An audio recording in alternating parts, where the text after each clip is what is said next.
Elias, anak, gumising ka na, 5:00 na. Mahinang kaluskos ng boses ni Nena ang unang narinig ni Elias Mercado bago pa man sumagi sa kanya ang tunog ng mga jeep sa kanto. Mabigat pa ang talukap ng mata niya. Ramdam niya ang lamig ng sementong sahig sa likod niya kahit may manipis na kutson at lumang kumot. Nakahiga siya sa gilid ng maliit nilang barong-barong, katabi ang nakatalukbong na katawan ng bunsong kapatid niyang si Ivy. Na mahigpit pang yakap-yakap ang sarili nitong bag na parang duyan. Ma, 5 minutes pa, ungol ni Elias. Nakapikit pa rin. 5 minutes mo lagi, nagiging 30, sagot ni Nena, napapangiti kahit halatang pagod. May pasok ka pa sa bangko, di ba? Baka malate ka na naman. Doon na siya napamulat. Parang biglang kumawala ang antok sa utak niya. Hindi siya pwedeng malate. Hindi na ulit. Agad siyang gumangon, napangiwi pa nang sumikad ang kirot sa likod dahil sa ilang gabing halos wala siyang maayos na tulog sa kakapaso ng sahok sa karinderya tuwing gabi at extra cleaning sa bangko tuwing overtime. Kinuha niya ang itim na backpack na may kupas na zipper, sabay kuha ng tuwalya. Ma, ako na po mamaya sa palengke. Huwag na kayong magbubuhat ng mabigat. Sabi niya habang naglalakad patungong maliit na timba na nagsisilbing paliguan sa likod ng bahay. Tingnan natin, natatawang sagot ni Nena, pero halata ang ubo sa dulo ng tawa niya. Kapag hindi ka busy anak, doon ka na lang tumulong sa akin. Tumingin siya sandali sa ina. Kita niya ang naninilaw na ilaw na tumatama sa kulubot nitong muka.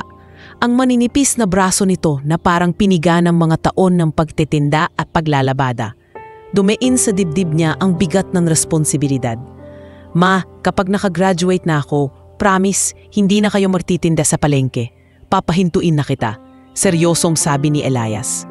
Sinabi mo na yan nung high school ka pa. Biro ni Nena, pero may halong pananalig ang ngiti. Sige na, maligo ka na.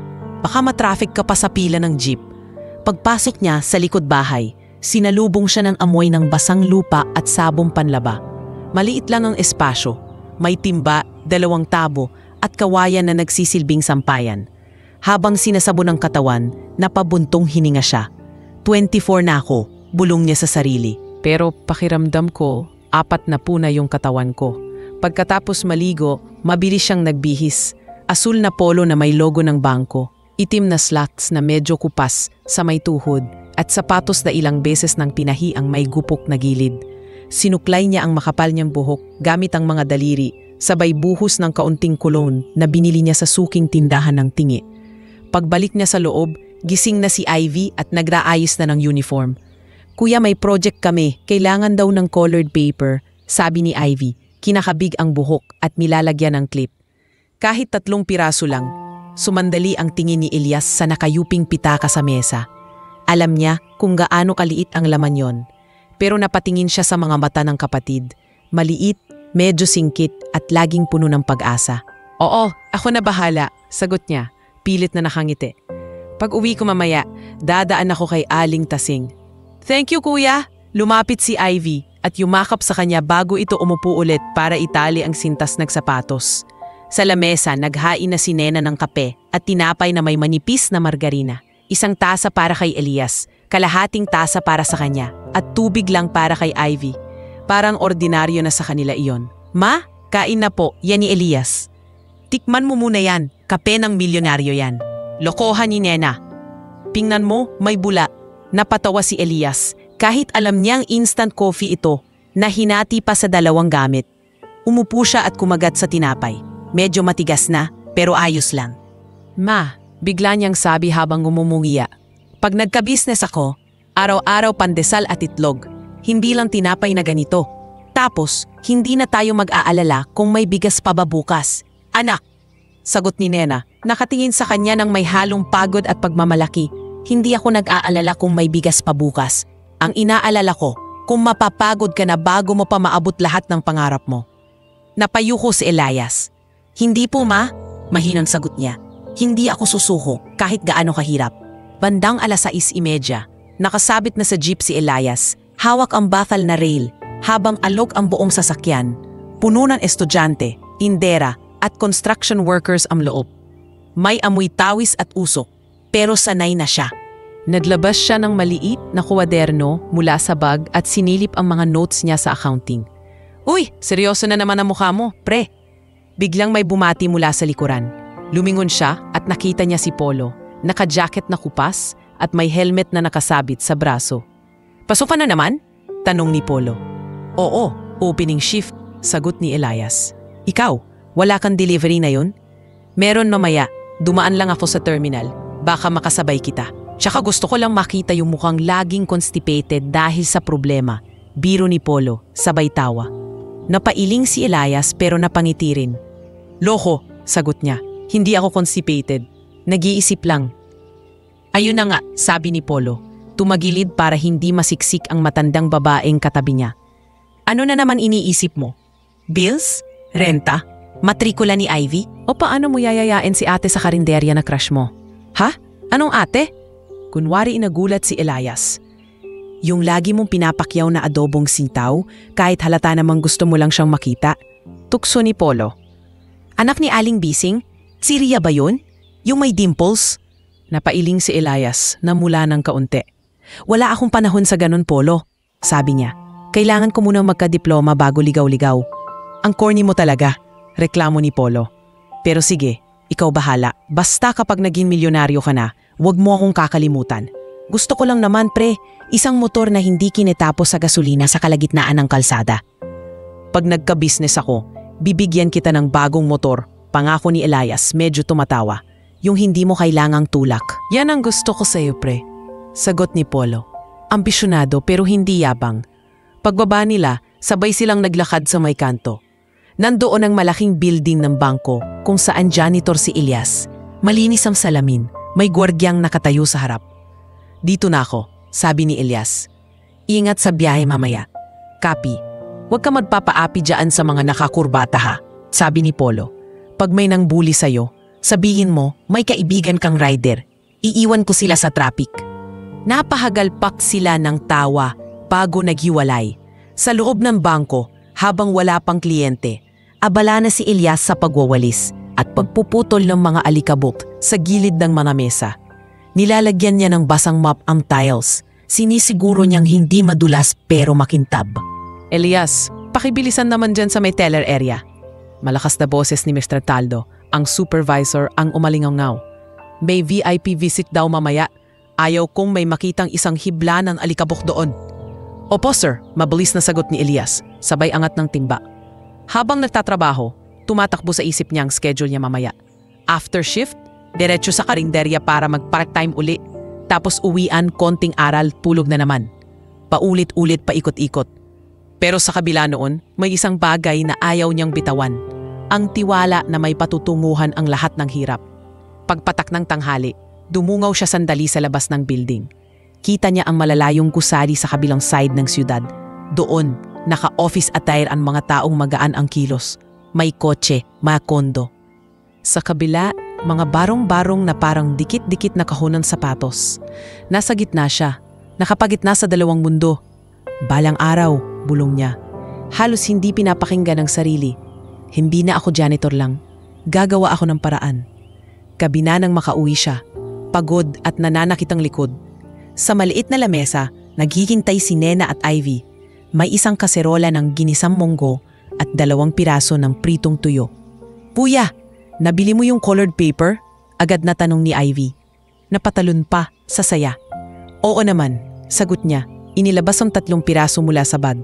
Ayan o, pili ka ng kulay. Kuya, salamat, sabi ni Ivy, halos maiyak sa tuwa. Top 1 ako sa project namin, promise.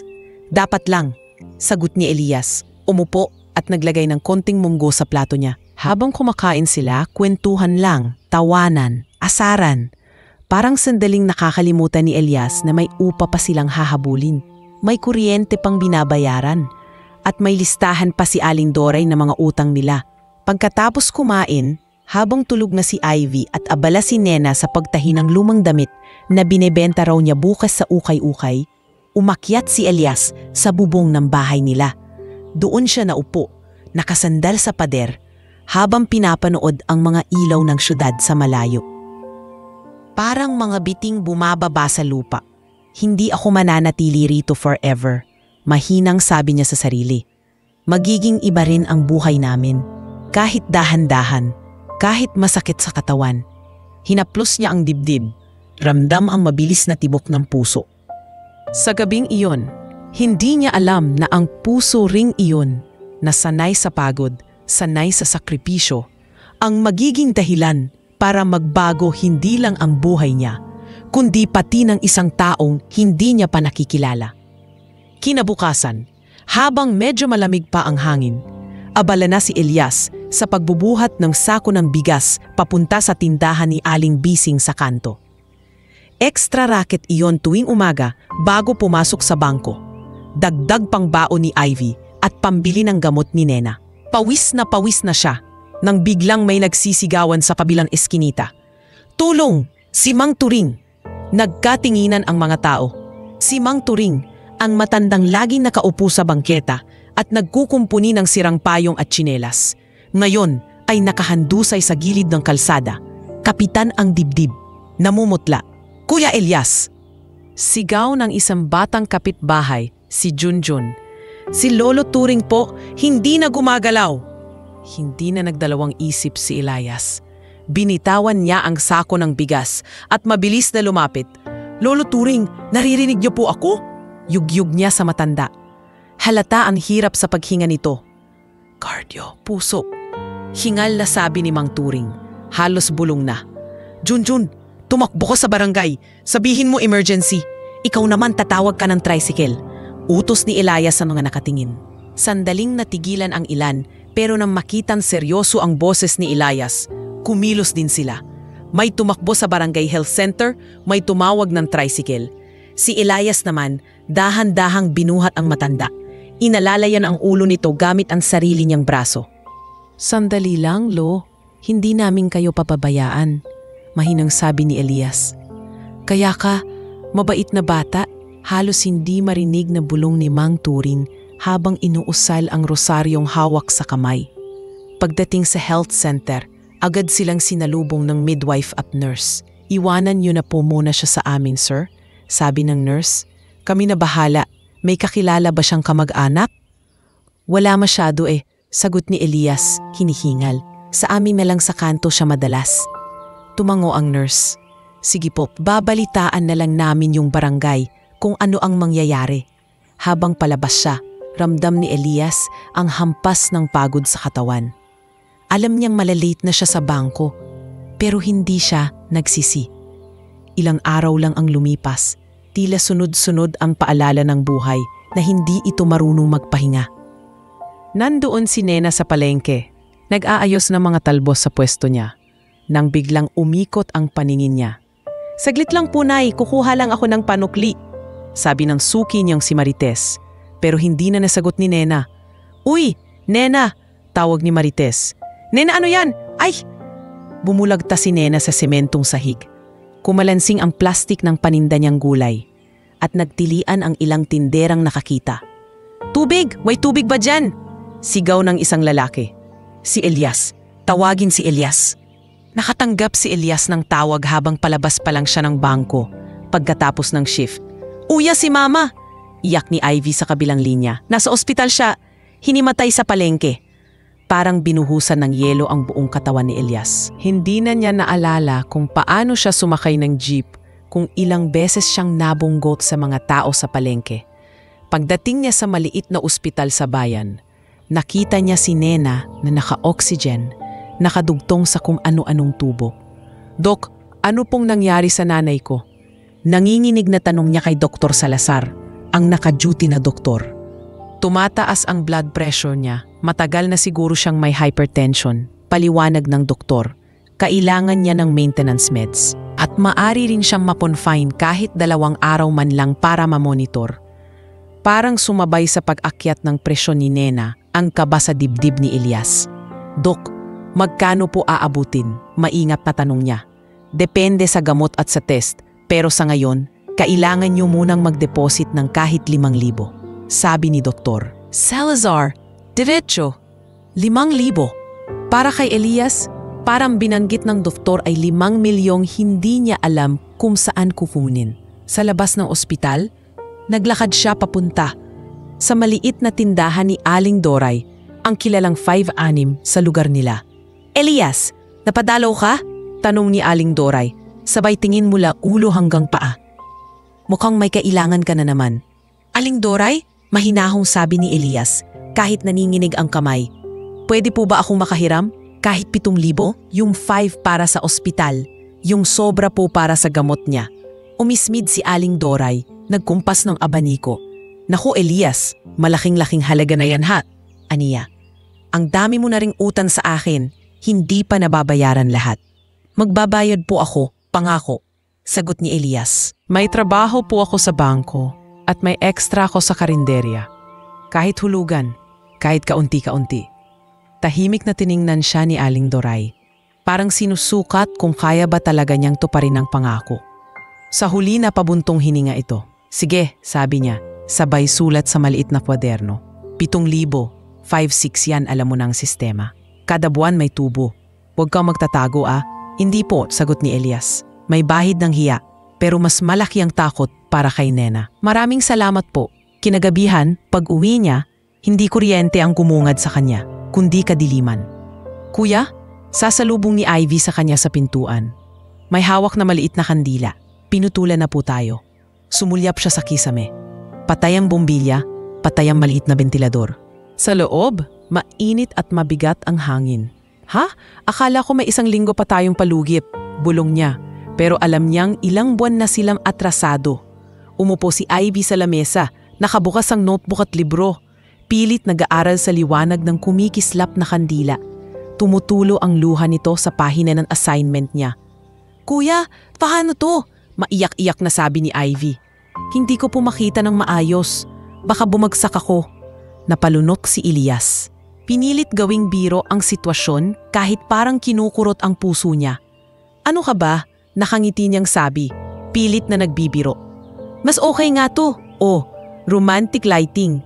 Parang nasa mamahaling restaurant ka nag-aaral. Kailangan mo na lang ng violin music." Napatawa si Ivy kahit may luha pa sa pisngi. "Ikaw talaga kuya." Kinuha ni Elias ang kandila at inilapit pa sa notebook nito. "O ayan," sabi niya. "Kapag napagod ka na, ako naman magbabasa sa'yo. Hindi papatayan ng kuryente ang utak mo, no?" Sa loob-loob niya, alam niyang hindi sapat ang biro, pero iyon lang ang kaya niyang ibigay sa sandaling iyon. Konting liwanag sa gitna ng literal na dilim. Kinabukasan, halatang kulang sa tulog si Elias nang pumasok siya sa bangko. Naglakad siya ng mabilis. Halos tumatakbo pa kanan sa locker room para magpalit ng damit, pero paglabas niya, pasado 8:00 na. Pagpasok niya sa main hall, narinig niya ang matalas na tinig ni Mr. Caldo. "Elias!" Napahinto siya. Nakatayo ang supervisor sa gitna ng hall, kamay sa bewang. "Ano po sir?" Mahinang tanong ni Elias. "Anong oras na?" "Sabi ko sa'yo, ayokong nalilate ang mga tao ko." Singhal ni Mr. Caldo. "May general cleaning pa tayo bago dumating ang mga kliyente." "Pasensya na po agad na sagot ni Elias. "Na-delay lang po. May emergency po kasi sa bahay, nasa ospital." "Wala akong pakialam sa drama sa bahay," putol ni Mr. Caldo. "Trabaho ang usapan dito. Isa pa tong late mo, pwede na kitang i-endorso sa HR para sa termination. Naiintindihan mo?" Ramdam ni Elias ang pag-iinit ng tainga niya sa hiya. May ibang empleyadong nakatingin, kunwari abala sa papel pero malinaw na nakikinig. "Opo sir," sagot niya, halos pabulong. "Hindi na po mauulit." "Dapat lang," sagot ni Mr. Caldo. "Sige na, kumilos ka." Tahimik na binitbit ni Elias ang mop at timba. Habang nililinis ang sahig, pakiramdam niya mas mabigat pa ang dinadala niyang hiya at pagod kaysa sa anumang tubig sa timba. Sa hapon ding iyon, matapos ang pasok, hindi na siya dumiretso agad sa ospital. Dumaan muna siya sa simbahan sa tabi ng plaza. Tahimik doon, ilang matatandang babae ang nagro-rosaryo sa harap. May nag-aayos ng kandila sa gilid. Umupo siya sa bandang gitna, hawak ang lumang backpack. "Tayo na ulit, anak?" tanong niya sa sarili, sabay tingala sa malaking krus sa altar. Pinikit niya ang mga mata. "Lord," mahina niyang wika, halos bulong. "Pasensya na po kung madalas na akong humihingi. Si Mama, si Ivy, si Mang Turing, pati na rin yung mga mas hirap pa sa amin. Sana po tulungan niyo." Suminghot siya, pinipigilang maiyak. "Kung kaya pa, Lloyd, Dagdagan niyo po lakas ko. Kahit ako na lang po ang mapagod, sabi niya. Basta sila, ligtas lang. May makain, may pag-asa. Kaya pa to, di ba? Lalaban pa ako, wag niyo lang po akong bibitawan. Sa gitna ng katahimikan ng simbahan, ramdam niyang hindi nagbago ang bigat ng problema.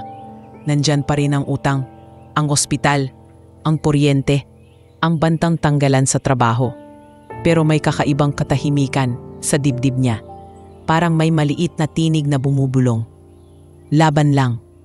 At sa labang iyon, di pa alam ni Elias na mas matitinding pagsubok pa ang darating. Pero kasabay noon, may nakahandang biyaya na lampas sa kaya niyang maisip. Mabigat pa rin ang pakiramdam ni Elias nang lumabas siya ng simbahan. Parang may naiwan siyang bahagi ng pagod niya sa loob.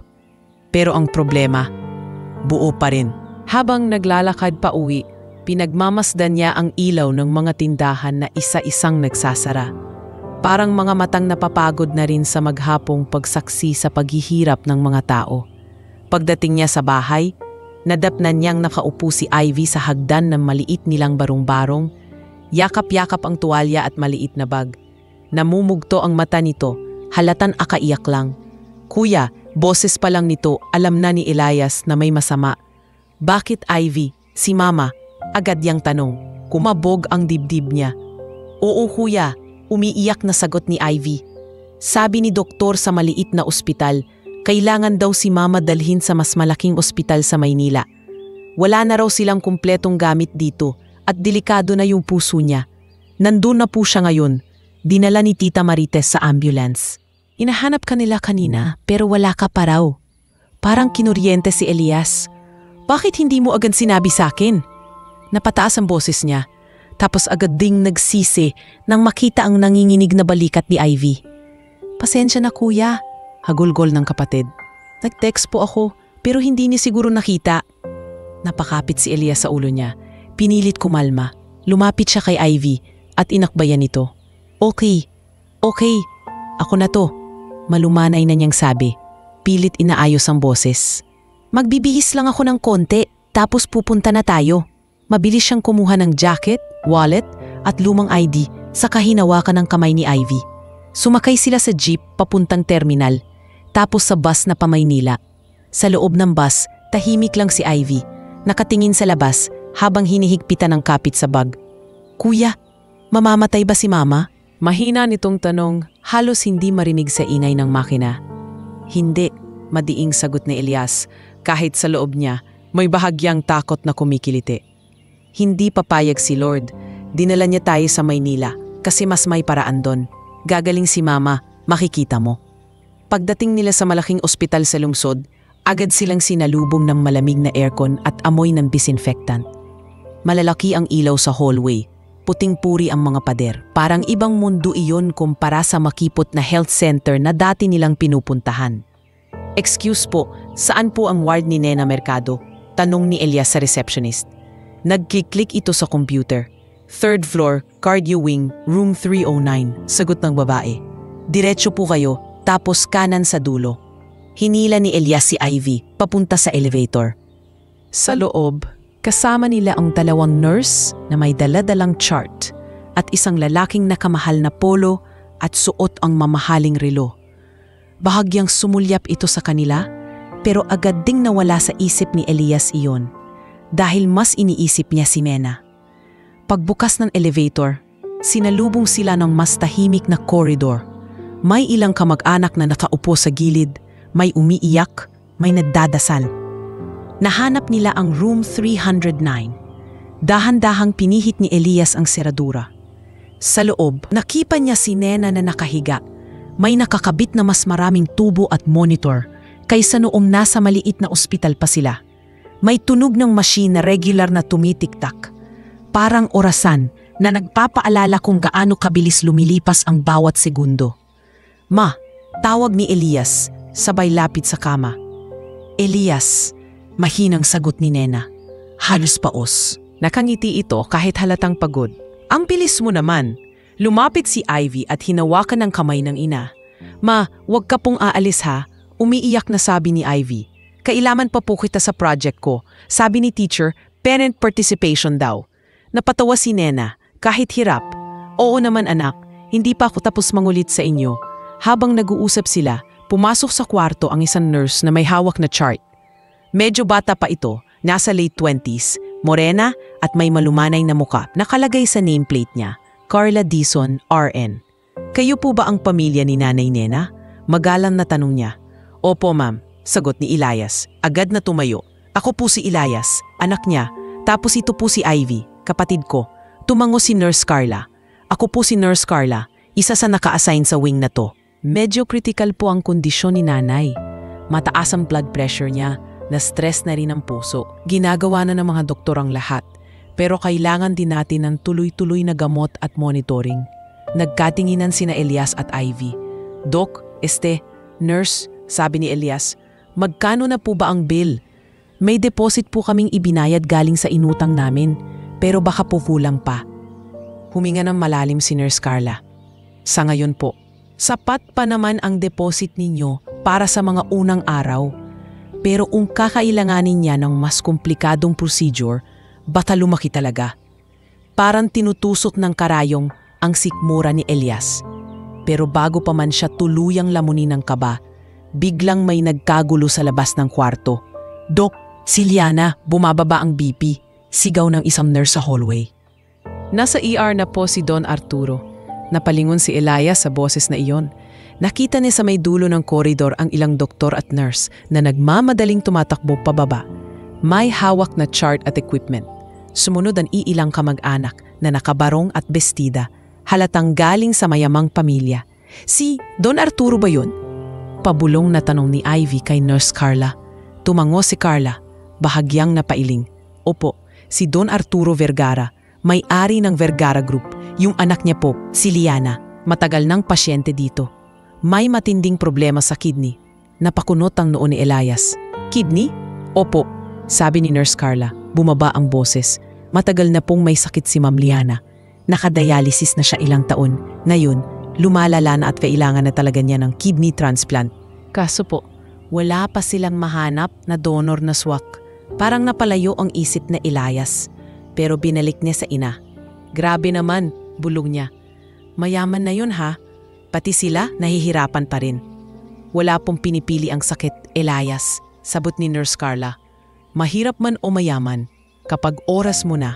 Pero minsan, nagbibigay pa si Lord ng paraan. Kailangan lang may handang tumulong. Tumingin si Elias sa kanya. May kakaibang tono sa sinabi nito. Parang may gustong sabihin pero nag-aalangan. Elias, tawag ni Carla matapos ang ilang segundo. May tatanumin sana ako sa'yo pero wala kang obligasyon ha. Wala akong pwedeng ipilit sa'yo. Nurse, ang ospital na ito, paliwanag niya, may program para sa mga voluntary donors. Lalo na ngayon, hirap na silang makahanap ng match para kay Ma'am Liana. Kailangan nila ng mas maraming taong willing magpa-test. Hindi ibig sabihin magdo-donate ka agad. Test lang, para lang malaman kung pwede kang maging potential donor. Natigilan si Elias. Test? Tanong niya. Yung kukuhanan ng dugo tapos iche-check kung match? Opo, sagot ni Carla. Ganun lang sa simula. Wala pang obligasyon doon. Pero syempre, kung sakali lang, ha? At malaman nilang match ka, kakausapin ka na ng maayos ng mga doktor. Ipapa-explain nila lahat ng risk, lahat ng proseso. Ikaw pa rin ang masusunod. Naglakbay ang tingin ni Elias sa mukha ng ina niyang nakahiga sa kama. Sa maskara ng oxygen, sa pulang linyang nakatusok sa kamay nito, narinig niya ang malalim na buntong hininga ni Nena habang natutulog. Parang pagod na rin sa laban. Kung sumali po ako sa test na yan, dahan-dahan niyang tanong. May makukuha po bang kahit kaunting tulong sa bill namin dito? Hindi naman po ako nanghihingi. Iniisip ko lang, baka po. Iningnan siya ni Nurse Carla ng diretso sa mata. Hindi mayabang, hindi rin awa lang. Parang naiintindihan siya ng totoo. Elias, mahinahon niyang sabi, hindi ako pwedeng mangako ng eksaktong halaga. Pero alam ko, kapag naging bahagi ka ng donor program, may mga benepisyo sa ospital. May mga foundation na tumutulong. Lalo na kay Don Arturo. Marami siyang charity project. Kapag nalaman nila na may taong tumulong sa anak niya, Hindi ka nila pababayaan. Tahimik si Elias. Sa isang banda, takot siya. Kidney ang pinag-uusapan. Parte ng katawan. Sa kabila, nararamdaman niya sa dibdib niya yung parehong tinig na narinig niya kanina sa simbahan. Laban lang, magtiwala ka. Wala ka pong obligasyon, ulit ni Carla. Kung ayaw mo, okay lang, wala kang kasalanan. Pero kung iniisip mo rin na baka ikaw mismo ang paraan para may mailigtas na buhay. Mas lalong lumalim ang puntong hininga ni Elias. Tumingala siya saglit, parang kinakausap si Lord sa tahimik na isip. Kung ako po ang mapili, kung sakali lang, maingat niyang sabi. Kung kaya po nitong makatulong sa pamilya ko kahit kaunti, at higit sa lahat, kung may maililigtas na buhay na iba. O sige po nurse, pumapayag akong magpa-test. Napangiti si Carla, hindi yung tipong masaya lang dahil may nag-volunteer, kundi yung ngiting may respeto. Salamat Elias, tapat niyang sabi. Hindi mo pa alam kung gaano kalaki ang desisyong yan. Pero alam ko, may nakikita si Lord sa puso mo, kaya ka dinala rito. Lumabas sila sandali mula sa kwarto ni Nena. Iniwan si Ivy na nagbabantay sa tabi ng kama. Dinala ni Carla si Elias sa laboratory, kung saan sinalubong siya ng malamig na ilaw at puting apron ng mga medtech. Kukuha lang tayo ng dugo ha, paliwanag ni Carla. Konti lang, tapos iko-cross-match nila sa records ni Ma'am Liana. Babalikan ka namin kapag may resulta. Umupo si Elias sa maliit na upuan. Habang tinutusukan ang braso niya ng karayong, napapikit siya. Hindi siya sanay sa karayong, pero hindi na iyon mahalaga. Sa isip niya, sumagi ang larawan ni Nena, ni Ivy, ni Mang Turing, at pati na rin ng babaeng hindi niya kilala. Si Liana, na ngayon ay nakikipaghabulan sa oras sa kabilang bahagi ng ospital. Lord, bulong niya sa tahimik na loob. Kung ito po yung paraan, gamitin niyo na lang ako. Kinabukasan, mabigat ang ulo ni Elias pagmulat ng mata. Parang hangover sa puyat at pag-aalala. Nakadungo sa bintana ng ward ang maagang sikat ng aram. Sumisilip sa kurtinang manipis. Sa kabilang kama, tahimik na natutulog si Ivy. Nakasubsob ang mukha sa braso sa tabi ng kama ni Nena. Anak, mahina ang boses ni Nena. May bahid ng pagod pero gising ang diwa. Gising ka na pala. Umupo si Elias sa monoblock na upuan, marahan. Ma, umusta po pakiramdam ninyo? Tanong niya. Pilit ngumiti. Arang may act na dumaan sa dibdib ko. Biro ni Nena, napangiwi. Pero okay na tong ganito. Basta nakikita ko kayong dalawa ni Ivy. Bago pa man makasagot si Elias, may kumatok sa pinto. Pumasok si Nurse Carla, kasama ang isang lalaking nakaputing coat. Medyo may edad, maamo ang muka, pero seryoso ang mata. Nasa nameplate niya ang pangalang Dr. Celso Abad. Good morning! Bati ng doktor. Ako si Dr. Abad, isa sa mga nephrologist dito. Si Elias ba ang kausap ko? Saglit na may kaba sa dibdib ni Elias. Tumayo siya at lumapit. Opo, Dok, sagot niya. Ako po si Elias. Anak po ako ni Nanay Nena. Umingin si Dr. Abad kay Nena. Bahagyang ngumiti. Saka muling binalik ang tingin kay Elias. Pwede ba kitang makausap sandali sa labas? Tanong nito. May importante tayong dapat pag-usapan tungkol sa test na ginawa natin kagabi. Nagkatinginan sina Elias at Nena. Kita sa mukha ni Nena ang pag-aalala. Sige po, Dok, sagot ni Elias. Sandali lang po ha. Lumabas sila sa koridor, tumigil sa isang tahimik na bahagi, malapit sa bintana, kung saan tanaw ang parking lot at fountain sa baba. May iniabot na folder si Dr. Abad kay Elias, puno ng mga resulta at numero. Elias, panimula ng doktor. Yung blood test na ginawa natin kahapon, lumabas na ang resulta.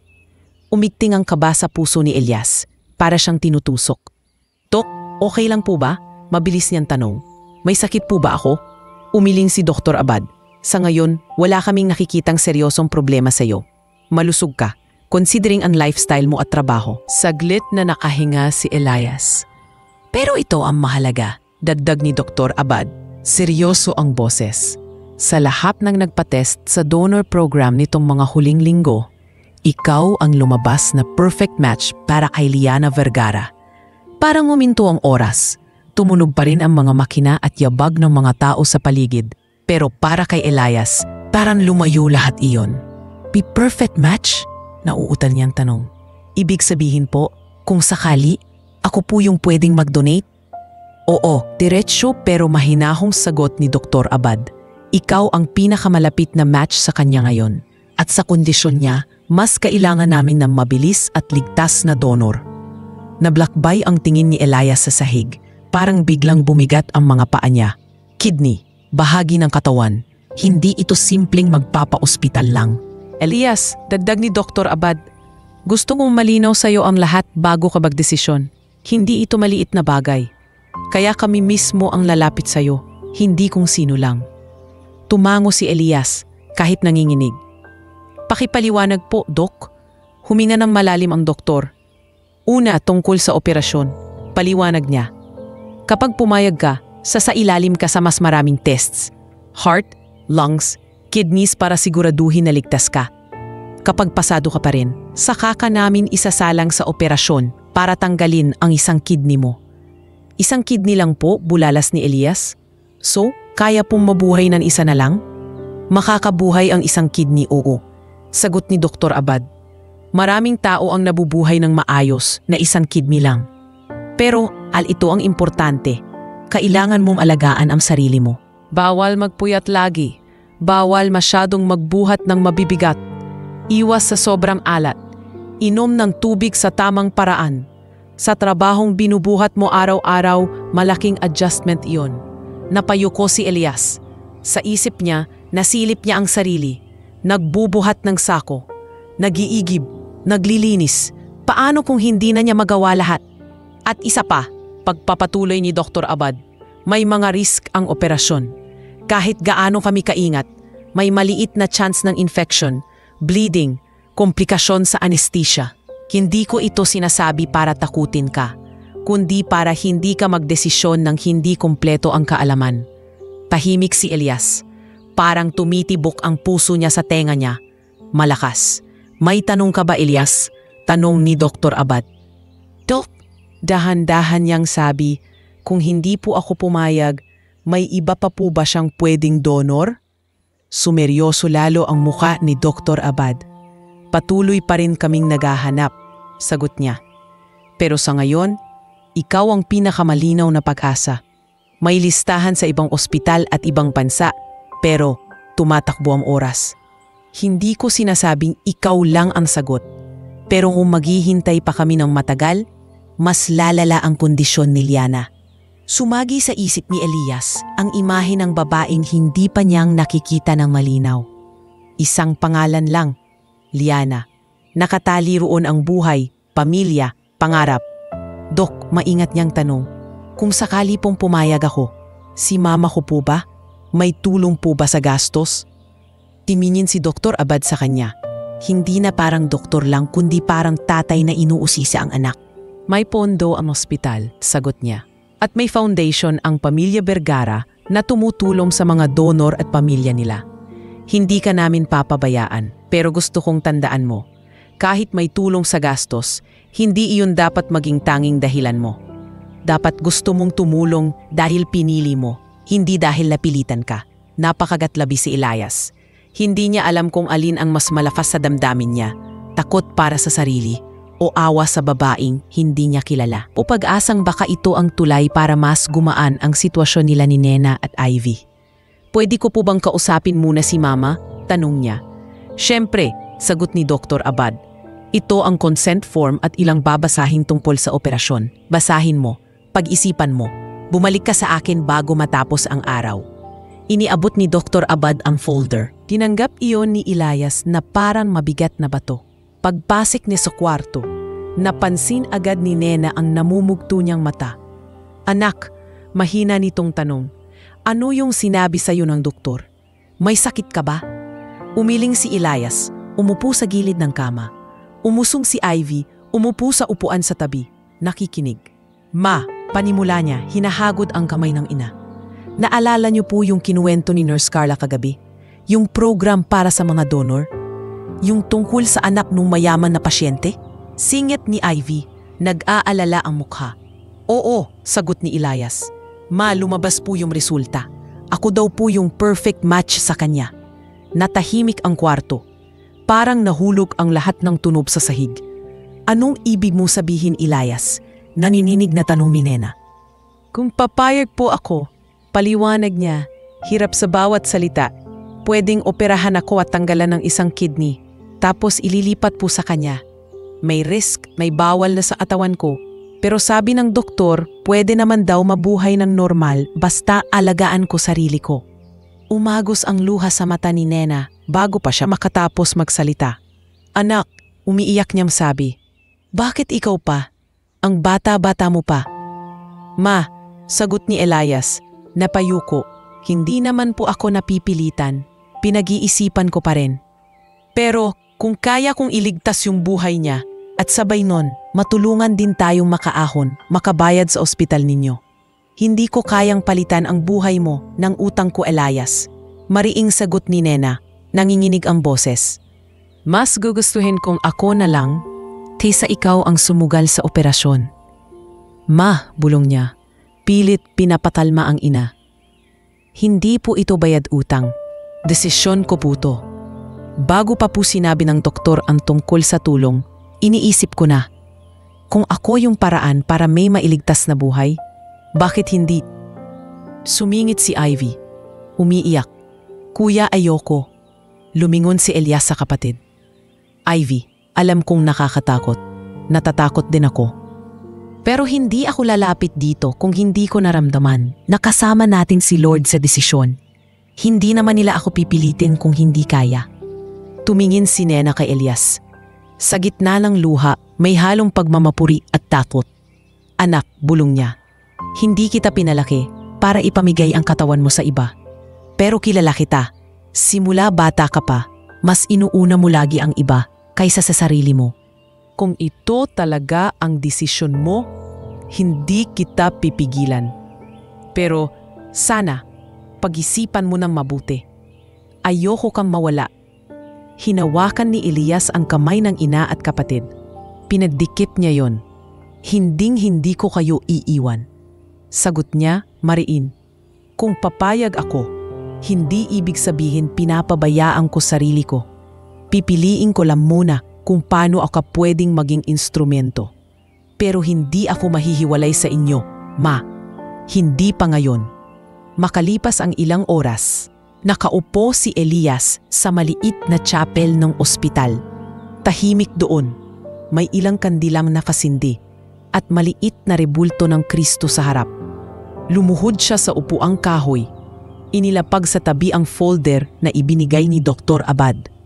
Binuklat niya iyon, muling binasa ang mga risk, mga kondisyon. Parang nagbabasa ng kontrata sa pagitan ng buhay at sakripisyo. Lord, mahina niyang bulong, halos pabulong lang sa sariling tenga. Hindi ako sigurado sa kahit ano. Natatakot ako, pero kung ako yung paraan para mabuhay siya, kung kaya kong makatulong sa pamilya niya at sa pamilya ko, gamitin niyo na lang ako. Sa di kalayuan, may lalaking nakatayo sa gilid ng chapel. Hindi niya namamalayan. Naka-dark na polo, may bahid ng uban ang buhok, hawak ang rosaryong ginto.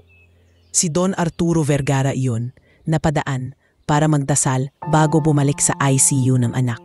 Sandali siyang napatigil, pinakinggan ang binatang nakaluhod sa harap. Hindi niya alam kung sino si Elias, pero tumatak sa isip niya ang mga salitang, kung ako yung paraan, gamitin niyo na lang ako. Maya-maya tumayo na si Elias, pinunasan ang mata at pinulot ang folder. Tahimik siyang lumabas ng chapel. Hindi napansin ang matanda. Diretso siyang nagtungo sa opisina ni Dr. Abad. Pagpasok niya, tumayo ang doktor. Elias, sabi nito, napag-isipan mo na ba? Huminga ng malalim si Elias, sabay tingin sa consent form sa mesa. Kinawayan ito ni Dr. Abad, inaanyayahan siya. Opo, Doc, sagot niya. Medyo nanginginig, pero buo ang boses. Alam ko pong may risk. Alam ko pong mahirap. Pero, pumapayag po ako. Gusto kong mag-donate. Umupo siya, kinuha ang ballpen. At dahan-dahang lumagda sa linya sa ibaba ng pahina. Habang isinusulat niya ang pangalan niya, Elias Mercado. Ramdam niyang may bahagi sa buhay niya ang tuluyang nagbago ng direksyon. Hindi na lang siya janitor na nangangarap makaalis sa hirap. Sa araw na iyon, pumirma siyang hindi lang sa isang papel, kundi sa isang desisyong magbibigay ng bahagi ng sarili niya para sa isang estrangherong dalagang hindi pa niyang nakikilala. Isang linggong matapos pumirma, si Elias, dumating ang araw na halos pinakakatakutan at pinakahinihintay niyang sabay. Araw ng operasyon, maaga pa lang, gising na ang buong cardio wing.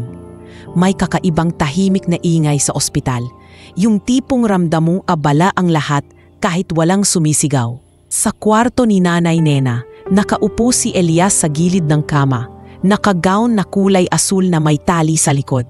Kita sa mukha niya ang kaba, pero pilit niyang pinapangiti ang ina at kapatid. "Anak, sigurado ka ba talaga dito?" Muling tanong ni Nena, mahigpit na hawak ang kamay niya. Namamasa ang mata, parang kahit ilang ulit nang napag-usapan, hindi pa rin sanay ang puso niyang tanggapin. "Ma, ilang beses na po nating pinag-pray to." Mahinahon pero matapang na sagot ni Elias. "Hindi ako papasok sa OR nang mag-isa. Nandoon si Lord, nandoon ang mga doktor. Tsaka hindi pa ako tapos mangulit sa inyo ni Ivy." "Kuya," singit ni Ivy, nanginginig ang baba. "Promise ha, babalik ka. Hindi pwedeng ako lang mag-isa kay mama." Napangiti si Elias. Hinawakan ang magkabilang pisngi ni Ivy. "Kaya drama mo, babalik ako. Oo, hindi mo pa ako nakikitang nakabarong at necktie sa opisina, di ba? Hindi pa pwedeng matapos ang palabas." Sakto namang kumatok ang pinto at pumasok si Nurse Carla. May hawak na clipboard. "Elias," malumanay niyang sabi, "pupunta na tayo sa pre-op. Dadaan ka muna sa ilang test bago ang OR. Ready ka na?" Huminga ng malalim si Elias, tumayo, at hinalikan sa noo si Nena. "Ma, Ivy, mamaya ulit ha, konti lang to." Habang itinutulak ng isang attendant ang stretcher niya palabas, mahigpit na kumakaway si Ivy at Nena para bang humahabol ang kamay nila sa kanya kahit humahaba ang pagitan.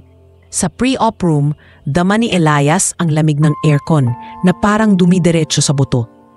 May mga kama sa magkabilang gilid, puno ng pasyente sa iba't ibang yugto ng paghihintay.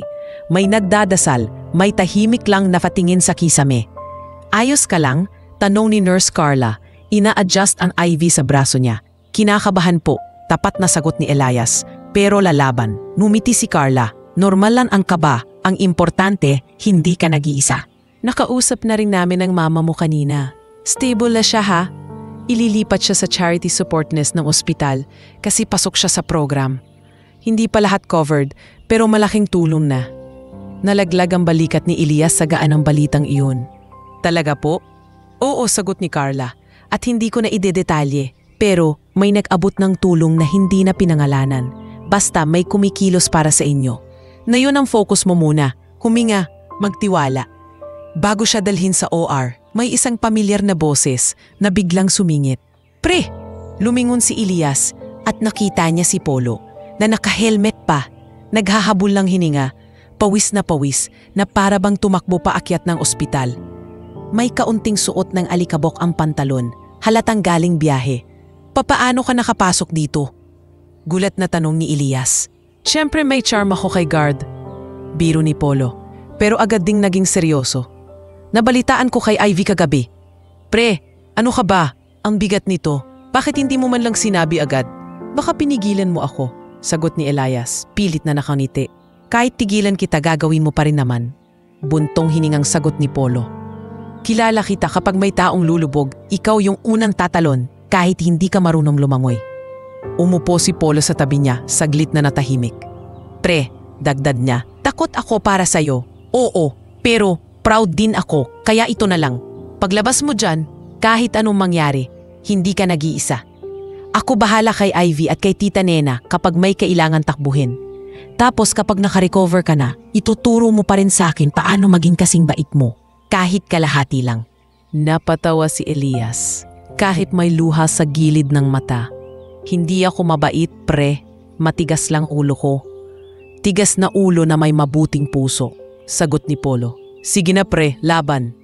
Lumapit si Nurse Carla, bahagyang ngumiti kay Polo. Last na po sir, kailangan na namin siyang dalhin sa OR. Tumayo si Polo at marahang tinapik ang balikat ni Elias. Bro, magkikita pa tayo. Huwag mong kalimutang huminga ha. Hoy, sagot ni Elias, pilit na nagbibiro. Ako pa ba? Wala pang sakit na nakapigil sa akin magyabang sayo.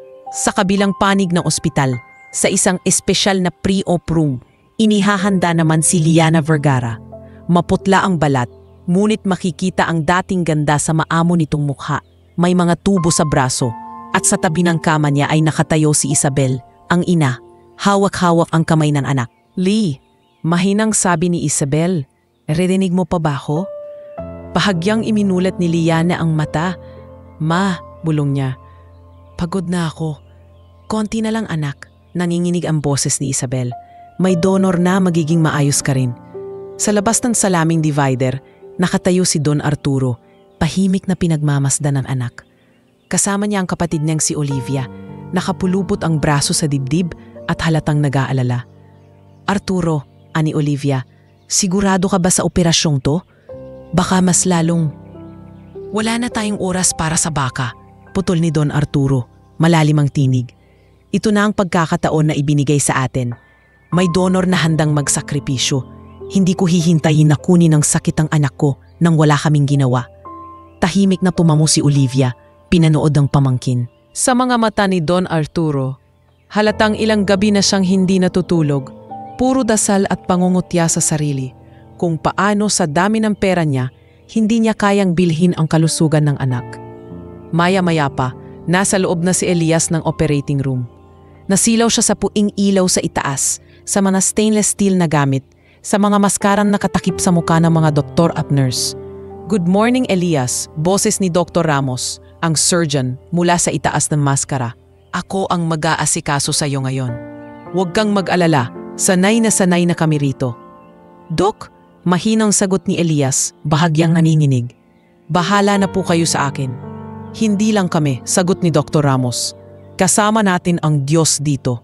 Habang unti-unting kumikilos ang anesthesia, naramdaman ni Elias ang unti-unting pagbigat ng talukap niya.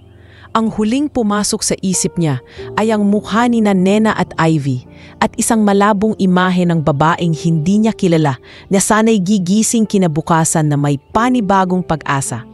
Sa kabilang OR, kasabay nitong inihanda ang katawan ni Liana. Sa pagitan ng dalawang silid, parang may tulay na hindi nakikita. Isang buhay na nag-aalay, isang buhay na umaasa. 3 oras ang lumipas. Sa gitna ng malamig na katahimikan ng OR, tumigil sandali si Dr. Ramos, tinitingnan ang bagong kidney na ilalagay kay Liana. "Maganda ang kondisyon ng donor kidney," sabi niya sa team. "Malinis ang mga ugat, maayos ang tissue, i-ready na natin sa pagdugtong." Mula sa monitor, unti-unting nag-stabilize ang vital signs ni Liana habang ikinakabit ang bagong kidney.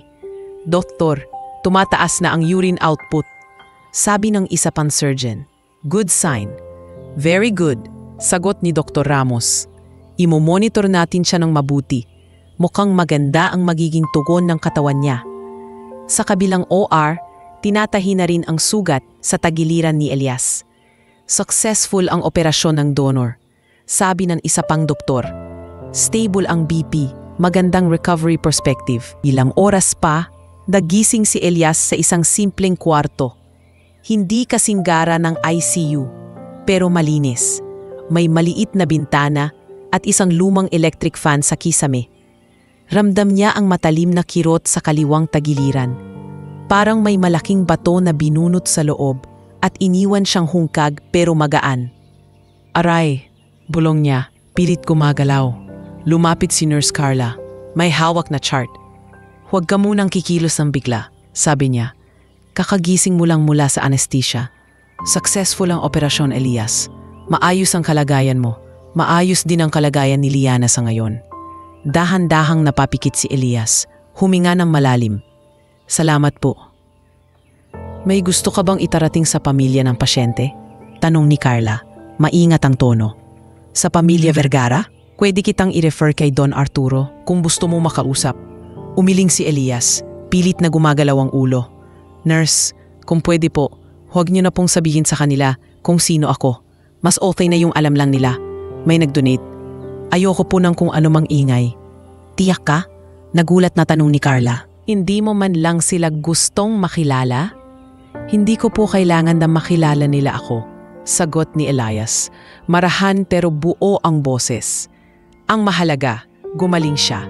Kung balang araw lang ha. Mag-cruise man ang landas namin, siguro sa tamang panahon na ni Lord yon. Pero sa ngayon, gusto ko lang maging tahimik na donor. Tahimik na tumango si Carla, halatang humahanga. Sige, igagalang namin yan. Pero tandaan mo, kahit ayaw mong ipaalam, may mga taong magpapasalamat sa'yo kahit hindi ka nila kilala. 3 araw pa ang lumipas bago pinayagang maglakad-lakad si Elias. Mabagal ang bawat hakbang, bawat hingal may kasamang kirot. Ngunit balita ni Carla, unti-unti nang lumalakas si Liana. Nagsisimula ng gumanang maayos ang bagong kidney. Isang hapon, pinatawag siya sa billing section. Doon, iniabot sa kanya ng staff ang isang maliit na brown envelope. Mr. Elias Mercado? Tanong ng babae sa likod ng salamin. May adjustment po sa account ninyo. Covered na po ng foundation ang malaking bahagi ng bill ni Nanay Nena. Ito po ang updated statement at may konting pocket support din daw po para sa inyo habang nagpapagaling pa. Binuksan ni Elias ang sobre. Nandoon ang resibong mas mababa na ang halagang babayaran at may kaunting cash allowance. Hindi sobra-sobra pero sapat para hindi na niya isiping agad bumalik sa mabibigat na trabaho. Salamat po, sabi niya. Halos hindi makapaniwala. Pero hindi niyo po kailangang may taong nag-request na i-process ito. Sagot ng staff, nakangiti. Nakiusap lang na huwag ng pangalanan. Basta tanggapin mo na lang. Bitbit ang envelope, dahan-dahang naglakad palabas ng building si Elias. Nasa gate na siya ng ospital, naka-jacket at may hawak na maliit na bag nang may mabagal na sasakyang dumaan. Isang itim na luxury SUV. Sa loob, nakaupo si Don Arturo, nakatanaw sa bintana. Saglit na nagtagpo ang mata niya at ang mata ni Elias. Sa sandaling iyon, nakita ni Don Arturo ang payat na binatang may hawak na brown envelope. Naglalakad ng medyo paika-ika, halatang galing sa operasyon pero walang tasamang kahit sinong escort. Mukhang donor, mahina niyang sabi sa sarili. Hindi alam kung bakit biglang tumibok ng kakaiba ang puso niya. Arturo, tanong ni Isabel mula sa tabi niya. May nakita ka ba? Wala, sagot niya. Pero hindi nawala sa isip niya ang imahe ni Elias na palabas ng gate. Parang bayani na lumalakad sa gilid ng kalsada. Walang palakpak, walang kamera. Pero may daladalang bigat at biyaya na magbabago sa dalawang magkaibang mundo. Mabagal ang bawat hakbang ni Elias papalayo sa ospital. Ramdam niya sa tagiliran ang sugat na unti-unti pang naghihilom. Pero mas pinili niyang kumapit sa malamig na hangin ng hapon kaysa sa kirot. Nakasabit sa balikat niya ang maliit na backpack at nasa kamay ang brown envelope na parang simbolo ng bagong kabanata sa buhay nila. Pagdating niya sa terminal, sumakay siya ng jeep pauwi. Habang umaandar ang jeep sa gitna ng traffic, tiniingnan niya ang envelope. Hindi dahil sa pera, kundi dahil sa bigat ng desisyong kapalit niyon. Pag-uwi niya sa barong-barong, sinalubong siya ng iyak-tuwang sigaw ni Ivy. Kuya, halos yakapin siya nito agad, pero napaatras si Elias sa kirot. Ay, sorry po. Aray, dahan-dahan natatawang sabi ni Elias, pero may halong panginginig sa boses. Hindi pa fully welded yung tagiliran ko. Lumapit si Nena, mabagal pero puno ng tuwa. Hawak ang dibdib na parabang ayaw magpakabog sa sobrang saya. Anak, mahinam sabi niya. Pinagmamasdan ng anak mula ulo hanggang paa. Salamat sa Diyos at nakauwi ka na. Ma, sagot ni Elias, pinilit yumuko para mahalikan ang kamay ng ina. Okay na po ako, medyo masakit lang, pero kaya. Ikaw po ang kamusta?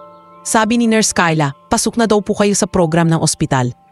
May maintenance na lang ako na inumin, sagot ni Nena. Umupo sa upuan. Pero hindi na tulad dati na parang sasabog ang dibdib ko. Kausap ko nga kanina si doktor. Sabi niya, Nanay Nena, magaling ang anak niyo. Ang laki ng puso. Napangiti si Elias kahit ramdam niya ang pagod. Umupo siya sa lamesa, inilapag ang brown envelope. Ano yan, kuya? Tanong ni Ivy, nakasilip na agad. May mga papel lang, sagot ni Elias, binuksan iyon.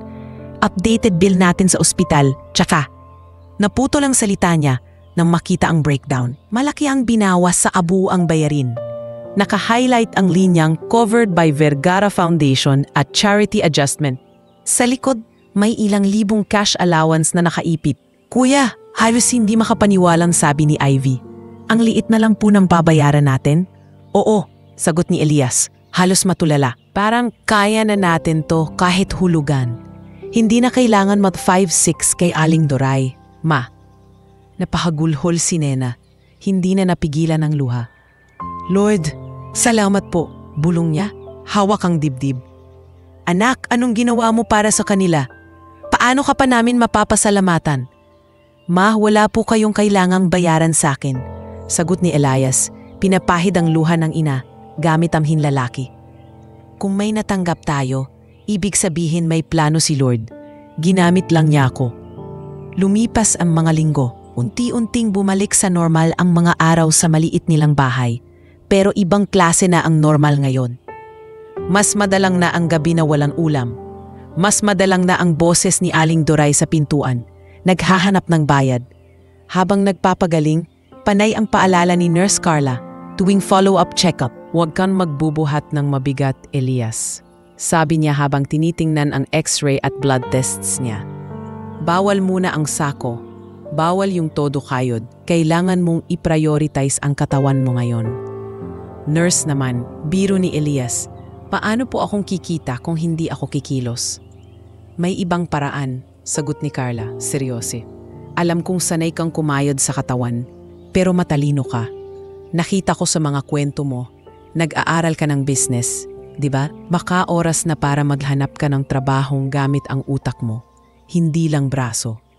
Parang sapul si Elias.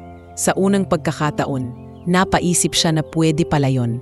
Trabaho na hindi puro pagod sa kalamnan. Sa tulong ni Polo, nakahanap siya ng part-time na trabaho sa isang maliit na printing shop malapit sa eskwela. Nag-aayos ng layout, nag-check ng spelling sa tarpaulin. Tinutulungan ang may-ari na si Mang Nestor mag-manage ng orders. Hindi mabigat ang physical work, pero kailangan ng focus at pasensya. Ang galing mo pala sa numbers, Elias. Isang gabi, sabi ni Mang Nestor habang tinitingnan ng ledger. Ang dami mo nang naitama sa costing ko. Hindi ko napapansin dati. Konting aral lang po sa school, sagot ni Elias, mahiyain ang ngiti. Tsaka, sayang naman po kung hindi magagamit. Kung tapos ka na sa course mo, gusto kitang gawing full-time dito, ani Mang Nestor. Pero alam kong may pangarap ka pa. Huwag mong hayahang ma-stuck ka sa maliit kong tindahan, ha? Napangiti si Elias, bahagyang nangilid ang luha. Ang sarap pala sa pakiramdam kapag may nakaka-appreciate sa kakayahan niya. Hindi lang sa kayang buhatin ng katawan niya. Isang hapon, habang abala siya sa pag-aayos ng gawaing school at mga resibo sa printing shop, biglang may humintong kotse sa harap. Puting sedan, malinis, may maliit na logo ng Vergara Foundation sa gilid. Hanap niyo po? Tanong ni Elias nang gumaba ang isang babaeng naka-blazer, maiksi ang buhok, halatang sanay sa corporate world. Good afternoon, pakilala ng babae, iniabot ang kamay. Ako si Miss Rhea Lim, representatiba ng Vergara Foundation. Si Elias Mercado ba ito? Nagkatinginan sina Elias at Mang Nestor. Ako po si Elias, sagot niya. Nanginginig ang kamay ng makipagkamay. Bakit po? Dumaraan sa gitna ng mga taong nakakurbata, naka-blouse at may hawak na mamahaling kape. Suot niya ang simpleng polo at maayos pero lumang pantalon. Dito na tayo, sabi ni Rhea, nang huminto sila sa harap ng isang mataas na building na may logo, Vergara Group Holdings. Pagpasok, sinalubong sila ng malamig na lobby, marble floor at chandelier na parang hindi naubusan ng kinang. Dumiretso sila sa elevator, paakyat sa top floor. Sa dulo ng isang mahabang koridor, may isang malaking pintong kahoy. Kumatok si Rhea, saka binuksan yun. Sa loob, may malawak na opisina na may floor-to-ceiling glass window overlooking ang lungsod. Nandoon si Don Arturo Vergara, nakatayo sa may bintana, hawak ang tasa ng kape. Nang maramdaman niya ang pagpasok nila, lumingon siya. Sir, this is Elias. Pakilala ni Rhea, yung donor po sa kidney transplant ni Ma'am Liana. Parang sumikip ang dibdib ni Elias. Hindi siya sanay na tingnan ng ganoong klasing mata. Mata ng taong sanay magutos, magdesisyon at sumalo ng buong mundo sa balikat. Lumapit si Don Arturo. Mabagal pero sigurado ang hakbang. Mas malapit. Mas kita ni Elias ang pagod sa ilalim ng mga mata nito. Elias, mahinahon pero malalim ang boses ni Don Arturo. Matagal na kitang gustong makita. Sir, halos hindi makatingin si Elias. Hindi niyo na po sana pinagod ang sarili niyo. Ginawa ko lang naman po ang, sa tingin ko, kaya kong gawin. Umiling si Don Arturo. Bahagyang napaniti. Pero kita ang panggigigil ng emosyon. Anak, tawag niya. Parang napalitan ng pagkaama ang pagiging negosyante. Walang maliit sa ginawa mo. Hindi ka lang nagbigay ng kidney. Nagbigay ka ng taon, ng pangarap, ng oras na ninanakaw na sa amin ng sakit. Pahimik ang kwarto. Maupo ka, alok ni Don Arturo. Itinuro ang sofa. Umupo rin siya sa tapat. Si Rhea ay umupo ng kaunti sa gilid, nakaantabay. Alam kong ayaw mong ipaalam noon kung sino ka, patuloy ni Don Arturo. Iginagalang ko yon, pero ako, bilang ama, hindi ako mapalagay na hindi man lang ako makakapagsabi ng salamat sa taong nagligtas sa buhay ng anak ko. Naiintindihan ko po, sir, sagot ni Elias maingat. Pero wala po akong hinihingi. Hindi ko po ginawa yon para sa kapalit. Tama, sagot ni Don Arturo, tumango. At dahil doon, mas lalo kang karapat-dapat. Kinuha niya ang isang sobre sa mesa at inilapag sa harap ni Elias. Hindi ko susubukang sukatin ang ginawa mo gamit ang pera, sabi niya. Pero ito, immediate assistance lang, para sa pamilya mo. Alam ko ang pinagdaanan ninyo, ang mga bills, utang, ang panganib na mawalan ka ng trabaho dahil sa operasyon. Tumingin si Elias sa sobre, halatang nag-aalangan. Sir, sobra nga po ang tulong ninyo sa ospital. Mahina niyang sabi. Nahihiya na po ako. Hindi ito limos, Elias. Seryosong sagot ni Don Arturo. Hindi kita tinitingnan bilang charity case. Isa kang taong tumayo kung kailan nagkulang ang mundo. Gusto kong ituring ito na simula lang. Umupo siya ng tuwid. Nilagay ang 2 siko sa tuhod. Rhea, tawag niya sa sekretarya. Yung scholarship papers. Inabot ni Rhea ang isang folder. Elias, sabi ni Don Arturo, nalaman kong nag-aaral ka ng business administration.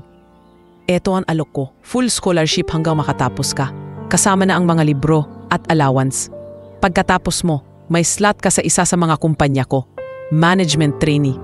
Hindi dahil utang ko yan sa'yo, kundi dahil naniniwala akong may kaya ka pang gawin na mas malaki kaysa pagkakadikit ng map sa sahig ng bangko. Parang hindi nakapagsalita si Elias. Binalot siya ng kombinasyon ng pagkabigla, tuwa, takot, at hindi makapaniwalang pag-asa. Sir, nauutal niyang sabi, sigurado po ba kayo? Ang dami naman pong diba na mas deserving mas... Elias, putol ni Don Arturo. Diretso ang tingin sa kanya. Hindi lang puso ang ibinigay mo. Nakita ko sa records mo, sa ospital, sa mga pinanggalingan mong trabaho. Masipag ka, matino, responsable. To regalo sa donor ng anak ko. Ito ay investment sa isang taong alam kong magbibigay ng halaga sa pagkakataong ibibigay sa kanya. Kinuyom ni Elias ang kamay niya, damang-dama ang panginginig. Sa gilid ng mata niya, nag-uunahan ang luha. Kung tatanggapin mo, dagdag ni Don Arturo, mag-uumpisa agad ang coverage mo sa susunod na semester. At kapag magaling ka na, may part-time ka ring pwedeng gawin sa foundation para masanay ka sa environment. Pero isa lang ang pakiusap ko. Tungkol to saan? Tungkol kay Liana, mahinahon niyang sabi. Gusto kitang ipakilala sa kanyang balang araw. Hindi bilang donor, kung ayaw mo. Bilang kaibigan, bilang taong maaari niyang mapagkatiwalaan. Pero hahayaan kitang magdesisyon kung kailan. Ayokong pilitin ka. Napatingin si Elias sa sahig, saka dahan-dahang tumingin muli kay Don Arturo. Sir, malalim ang hinga niya. Sa ngayon po, hindi pa siguro. Nahihiya pa po ako. Hindi ko po alam kung paano haharap sa kanya.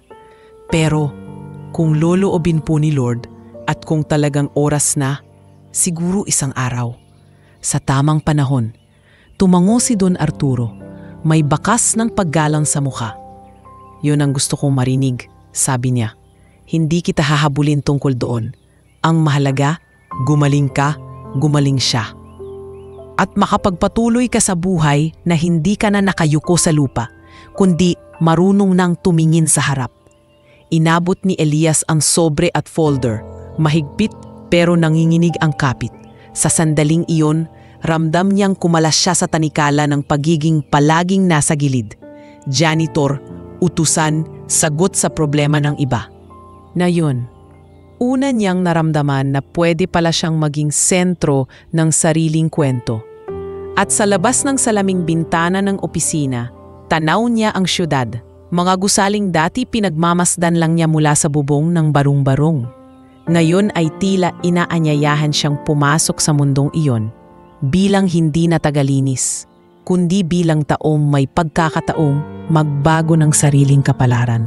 1 taon at kalahati ang mabilis na lumipas mula nang lagdaan ni Elias ang scholarship papers sa opisina ni Don Arturo. Sa panahong iyon, parang naghabulan ang araw at gabi sa buhay niya.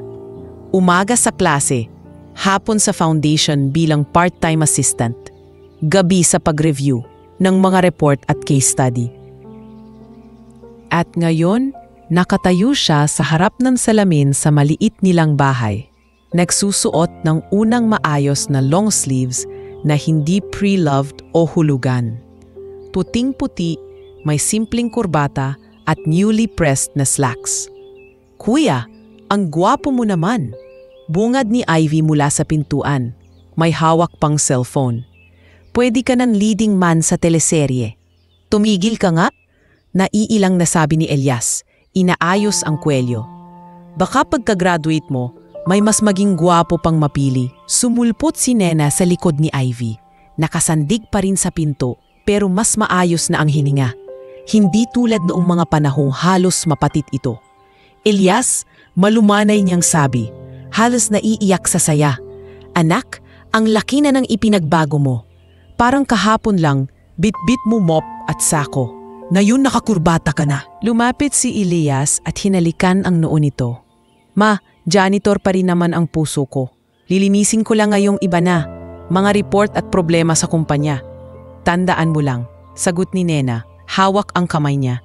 "Kahit anong taas ng marating mo, mas magaan ang leeg kapag hindi na kayoko sa hiya, kundi nakatingala pero may kababaang loob." Ngumiti si Elias. "Yun po ang baon ko ngayon." Sa lobby ng Vergara Hotels and Properties main office, parang ibang planeta ang pinasok ni Elias. Ang reception area ay may marble floor, mga painting sa dingding, at receptionist na naka-blazer na parang laging handang magpicture. Naka-ID na siya, may nakasulat, "Elias Mercado, Management Trainee." "Uy, bagong muka," bulong ng isa sa mga staff sa pantry, hindi kalayuan. Yan daw yung scholar ng foundation. "Yung donor?" "Talaga?" sagot ng isa, si Gio. Medyo maputing binata na laging plansado ang buhok. "Tingnan mo, halatang galing sa probinsya o squatters. Pero management trainee agad? Grabe din sa koneksyon." Narinig yun ni Elias, pero pinili niyang ngumiti lang ng bahagya at magpatuloy sa pagkuha ng tubig. Pagdating sa orientation room, sinalubong siya ni Miss Liza, HR officer, nakamataas na takong at hawak ang clipboard. "Good morning, Elias." Bati nito. "Ikaw na lang ang hinihintay namin. Di pa upo sa harap." May 6 pang management trainee na nandoon. 3 ay galing top universities. 2, anak ng mga supplier ng kumpanya. At siya, ang dating janitor na may peklat pa rin sa tagiliran. "Welcome sa Vergara Hotels and Properties," panimula ni Miss Liza. "Simula ngayon, hindi lang kayo empleyado. Kayo ay future leaders ng kumpanya. Pero bago kayo makarating doon, kailangan ninyong dumanas ng lahat. Front desk, operations, finance, audit, lahat." Napatingin sa kanya ang mga kasama niya. May ilan na tumango, may iba na parang hindi impressed. Pagkatapos ng orientation, lumapit si Gio sa kanya. May ngiting parang mabait pero may pusok. "So, Elias, no?" bungad dito. "Narinig ko scholar ka ng foundation." "Oo."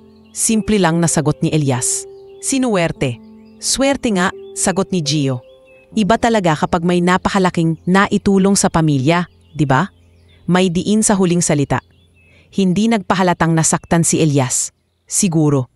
Pero sa totoo lang, wala namang scholarship kung hindi mo rin pagsisikapan.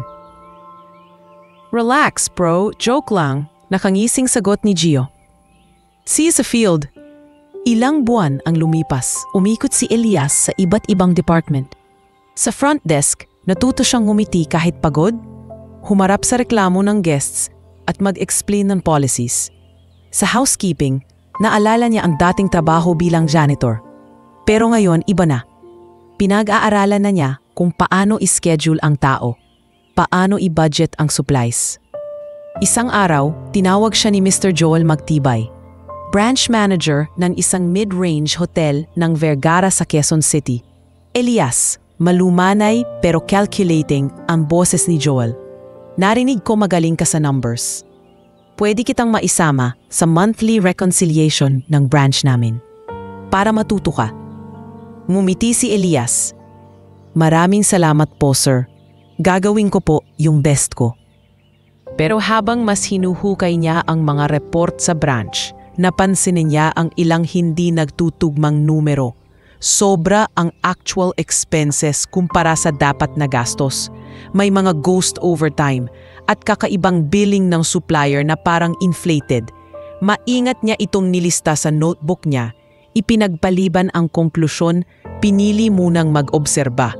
Dumaan ang panahon at dumating ang isang malaking event. Anniversary gala ng flagship hotel ng Vergara sa Makati. Doon unang ipapadala si Elias bilang bahagi ng operations team para tumulong sa coordination ng staff at guests. Formal attire ha? Paalala ni Miss Liza sa kanya. Huwag kang mag-alala, may pinahiram na coat si Sir Arturo para sa'yo. Pagpasok niya sa grand ballroom, halos mapanganga si Elias. Crystal chandeliers, carpet na parang hindi pa nadadapuan ng alikabok. Mga round table na may fine china at sparkling na baso. Ang mga waiter ay nakahilera, suot ang black and white uniform, parang sundalo ng serbisyo. Elias, dito ka-assigned, utos ng supervisor. Ikaw ang mag-coordinate sa backstage at sa tech booth. Kapag may problema sa mic, lights or flow, takbo agad sa akin. Habang abala siya sa pag-check ng listahan ng speakers at sequence ng program, may isang intern na babae, si Mika, na nagmamadaling may dalang tray ng kape. Kuya Elias, pahawak muna po nito. Ipapaabot ko kasi sa VIP table. Sabi ni Mika. Sige. Hindi pa niya natatapos, nadulas ng kaunti si Mika sa carpet at bahagyang sumadsad ang tray na agapan ni Elias. Pero isang tasa ng kape ang natapon sa gilid ng isang table, eksaktong sa mesang malapit sa wheelchair ng isang babae. Ay ma'am, I'm so sorry. Halos maiyak na sigaw ni Mika. Naku, okay lang. Doon lang tumama sa paningin ni Elias ang babae. Maputla pero may natural na ganda. Naka-corporate dress na pastel, may scarf sa leeg at naka-wheelchair pa rin pero halatang mas malakas na kaysa sa inilarawan noon ni Carla. Si Liana Vergara. Kinuha ni Elias agad ang tissue. Pinunasan ang tumalsik na kape sa lamesa. Siniguro na walang natapunan sa kanya. Pasensya na po ma'am, mahinahong sabi niya. Hindi makatingin ng diretso sa mga mata nito. Kasalanan ko po, hindi ako nakaagap ng maayos. Napatingin sa kanya si Liana at sa halip na magalit, napatawa ito ng mahina. Relax, sabi niya sa Filipino, halatang sanay pero may fine accent. Hindi pa naman ako sisibak ng tatay ko dahil sa isang patak ng kape. Napaigil si Elias. May lambing sa tono ng boses nito na hindi niya inasahan. Ma'am, hindi na po mauulit, sagot niya, bahagyang nakayuko. Huwag mo na akong imam, sagot ni Liana. Nakataas ang kilay pero nakangiti. Liana na lang, ikaw, Elias po, sagot niya. Management trainee. Management trainee, ulit ni Liana. Parang hinihiwa sa dila ang pangalan niya. So, future boss daw? Siguro po, future taga-karga ng problema, biro ni Elias, napangiti ng kaunti. Natigilan si Liana, saka mas tumawa. Gusto ko yan, hindi umaarte. Bago pa lumalim ang usapan, lumapit si Rhea sa kanila. Liana, kailangan ka na sa harap, sabi nito. Magbubukas ka ng program. Coming, sagot ni Liana. Saka muling tumingin kay Elias. Nice to meet you, Elias. Huwag mo nang sisihin ang sarili mo sa kape, ha? Hindi na po, sagot ni Elias. Pero sa loob niya, nag-uumapaw ang pinaghalong kaba at pagkailang. Habang pinapanood niya si Liana na itinutulak ng isang attendant papunta sa stage, sumagi sa isip niya ang lahat. Ang malamig na operating room, ang kirot sa tagiliran, ang dasal niya sa chapel.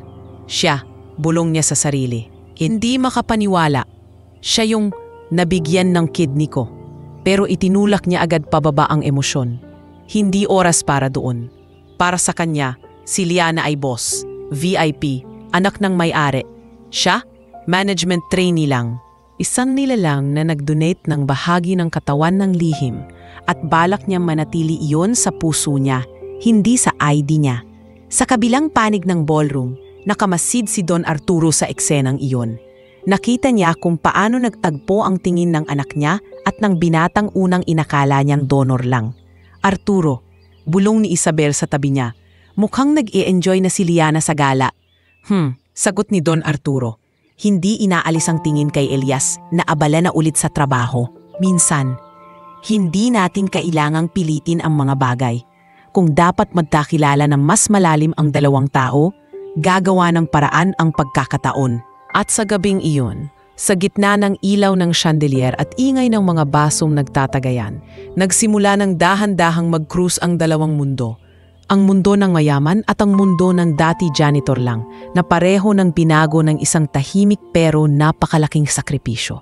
Makalipas ang ilang linggo mula sa anniversary gala, bumalik ang takbo ng buhay sa opisina. Pero para kay Elias, may kakaibang pagbabago, hindi dahil sa trabaho, kundi sa bigat ng bawat pagkakataong masasalubong niya si Liana sa hallway. Isang umaga, habang nag-aayos siya ng mga printed report sa maliit na conference room, may kumatok sa pinto. Pasok po. Mabilis na sabi ni Elias, hindi na inangat ang tingin. Bumukas ang pinto at narinig niya ang tunog ng gulong ng wheelchair sa carpet. Nang tumingala siya, nandoon si Liana, naka-light blue na blouse, may hawak na tablet, at may kasamang dalawang staff, si Rhea at ang bagong junior analyst na si Kurt. Hi, bati ni Liana, magaan ang ngiti. Elias, di ba? Halos mabitawan niya ang hawak na folder. Oo po, Ma Liana.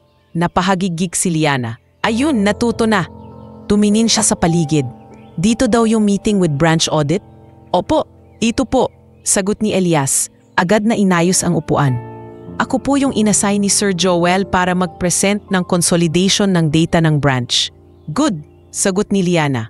Pumasok at umikot ang wheelchair sa may dulo ng mesa. Gusto ko yung mga numero galing sa baba, hindi lang sa top level. Sige, simulan na natin once nandito na lahat. Maya-maya, pumasok si Gio, nakaayos ang buhok, may dala ring folder. Umupo siya sa tabi ni Kurt, bahagyang sumulyap kay Elias nang may bahid ng pang-aasar. Good morning, Miss Vergara, bati niya, pormal na pormal. I'm Gio, from Finance. I'll walk you through the projections later. Hi, Gio. Sagot ni Liana, magalang pero neutral. Mamaya ka pa. Tumingin ito kay Elias. Si Elias muna. Parang biglang nanikip ang panga ni Gio, pero ngumiti pa rin siya. Nakapako lang ang tingin sa folder. Kuminga ng malalim si Elias. Ipinakita niya sa projector ang mga chart na pinaghirapan niya kagabi.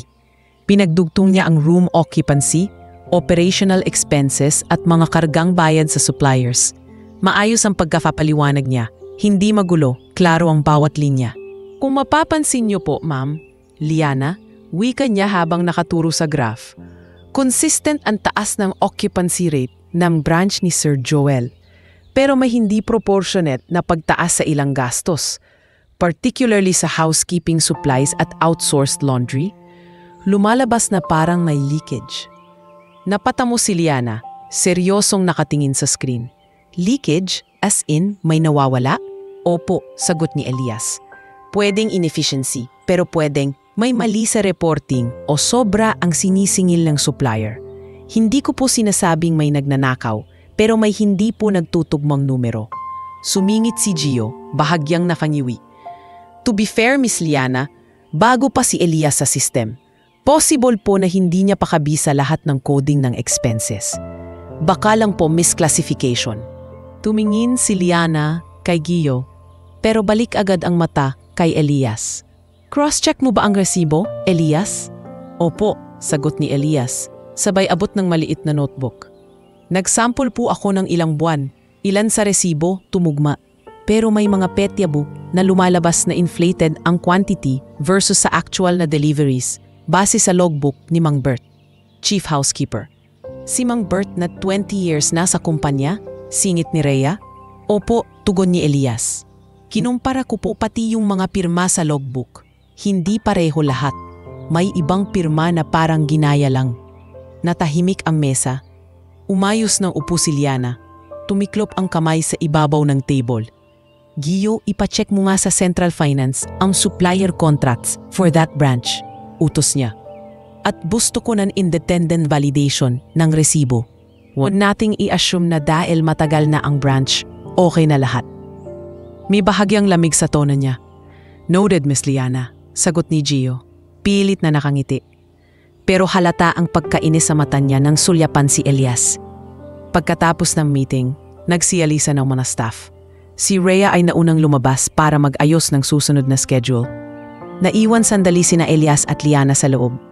Ang linis ng trabaho mo, sabi ni Liana. Binabasag ang katahimikan, hindi lahat ng trainee. Naiisip ang nasa likod ng mga numero. Nagkataon lang po, sagot ni Elias, medyo naiilang. Naging dati pa kasi akong nagbibilang pero dati, barya lang sa palengke.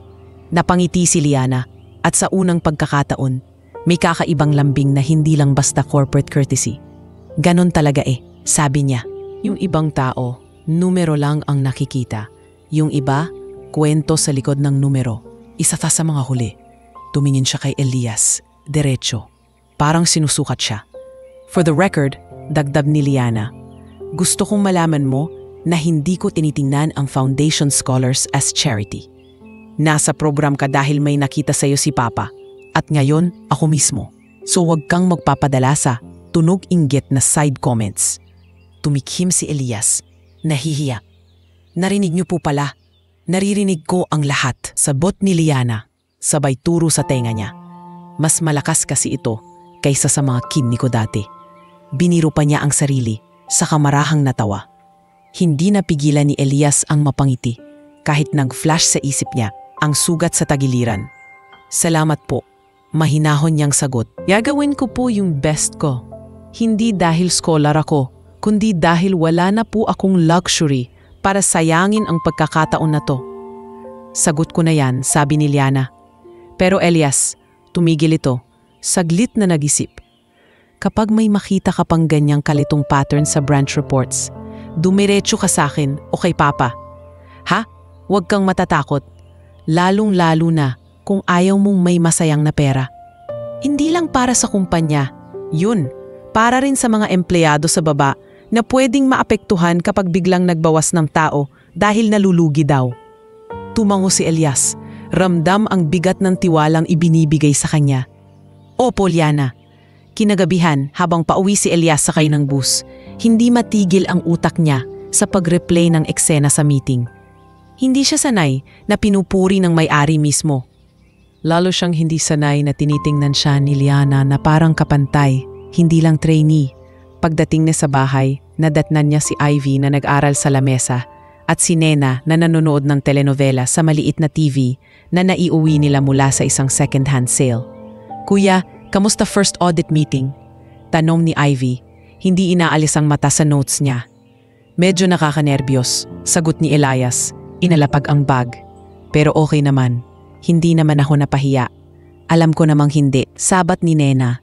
Hindi inaalis ang tingin sa TV, pero nakangiti. Yung batang nagbibilang ng supli sa tindahan dati. Ngayon sa milyon ang nilalaro. Naku ma, hindi po milyon. Natatawang sagot ni Elias. Libu-libong pagkakamali pa lang. Nagpatuloy ang gabi sa simpleng hapunan at konting kwentuhan. Pero bago matulog, lumabas si Elias sa bubong. Tumingin sa ilaw ng syudad sa malayo. Pareho pa ring tanawin, pero iba na ang nararamdaman niya. Lord, bulong niya, nakatingala sa madilim na langit. Hindi ko talaga alam bakit ako napunta sa gitna ng mundo ng mga Bergara. Pero kung ito yung susunod na laban, sana bantayan niyo pa rin kami, lalo na siya. Hindi na niya binanggit ang pangalan, pero sa isip niya, malinaw. Ang babaeng naka-wheelchair na marunong tumawa sa patak ng kape at marunong magtimbang kung alin sa mga numero ang may tinatagong kasalanan. Sa kabilang dulo ng syudad, sa malaking kwarto ng penthouse nila, nakaupo si Liana sa tabi ng bintana. May hawak na tasa ng herbal tea. Sa kama, nakalatag ang ilang dokumento ng branch audit at ang summary report na ginawa ni Elias. Anak, tawag ni Isabel habang inaayos ang unan sa kama. Hindi ka pa ba magpapahinga? Bawal sa'yo ang mapuyat, sabi ng doktor. Konti na lang ma, sagot ni Liana. May bagong trainee kasi kami. Magaling mag-analisa. Gusto ko siyang mabantayan din. Magaling?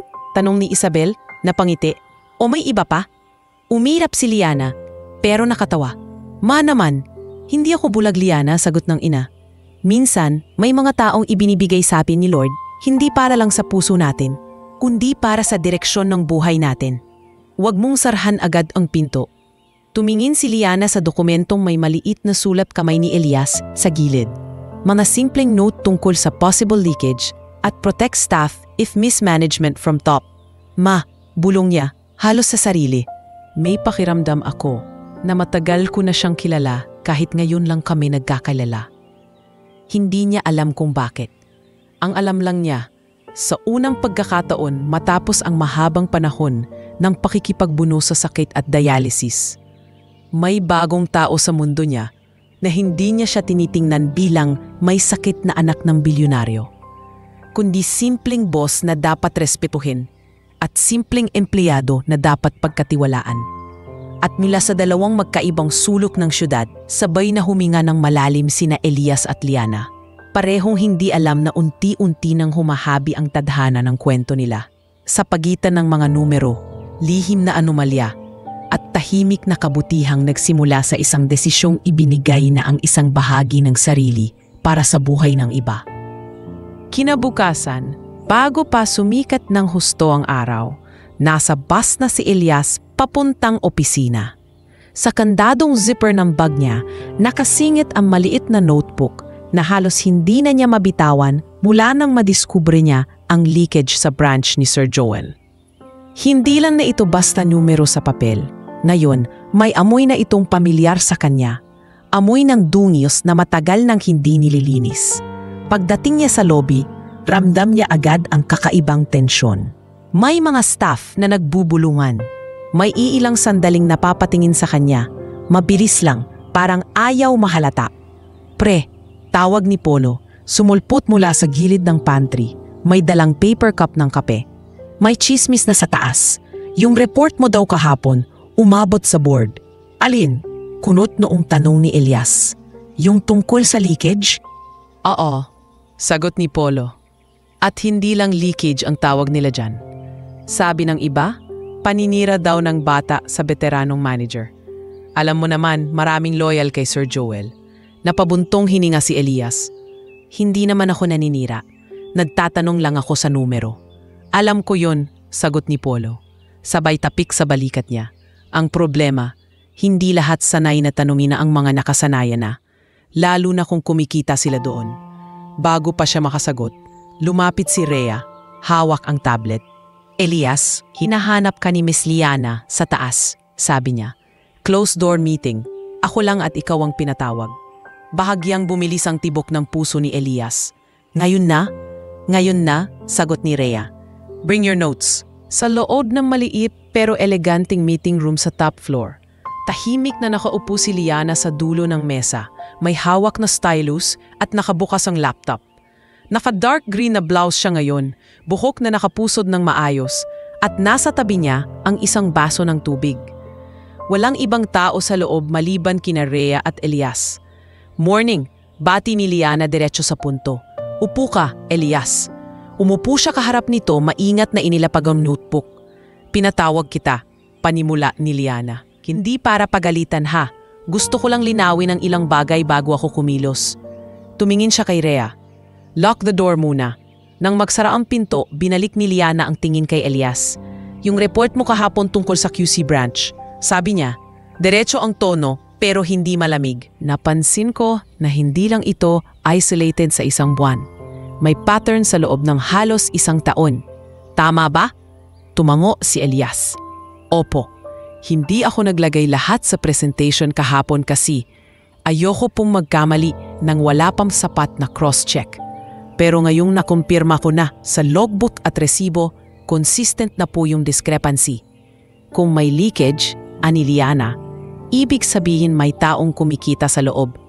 Pwede itong supplier, pwede itong someone sa finance, pwede ring manager. Hindi ko po gustong husgahan si Sir Joel. Sagot ni Elias, maingat.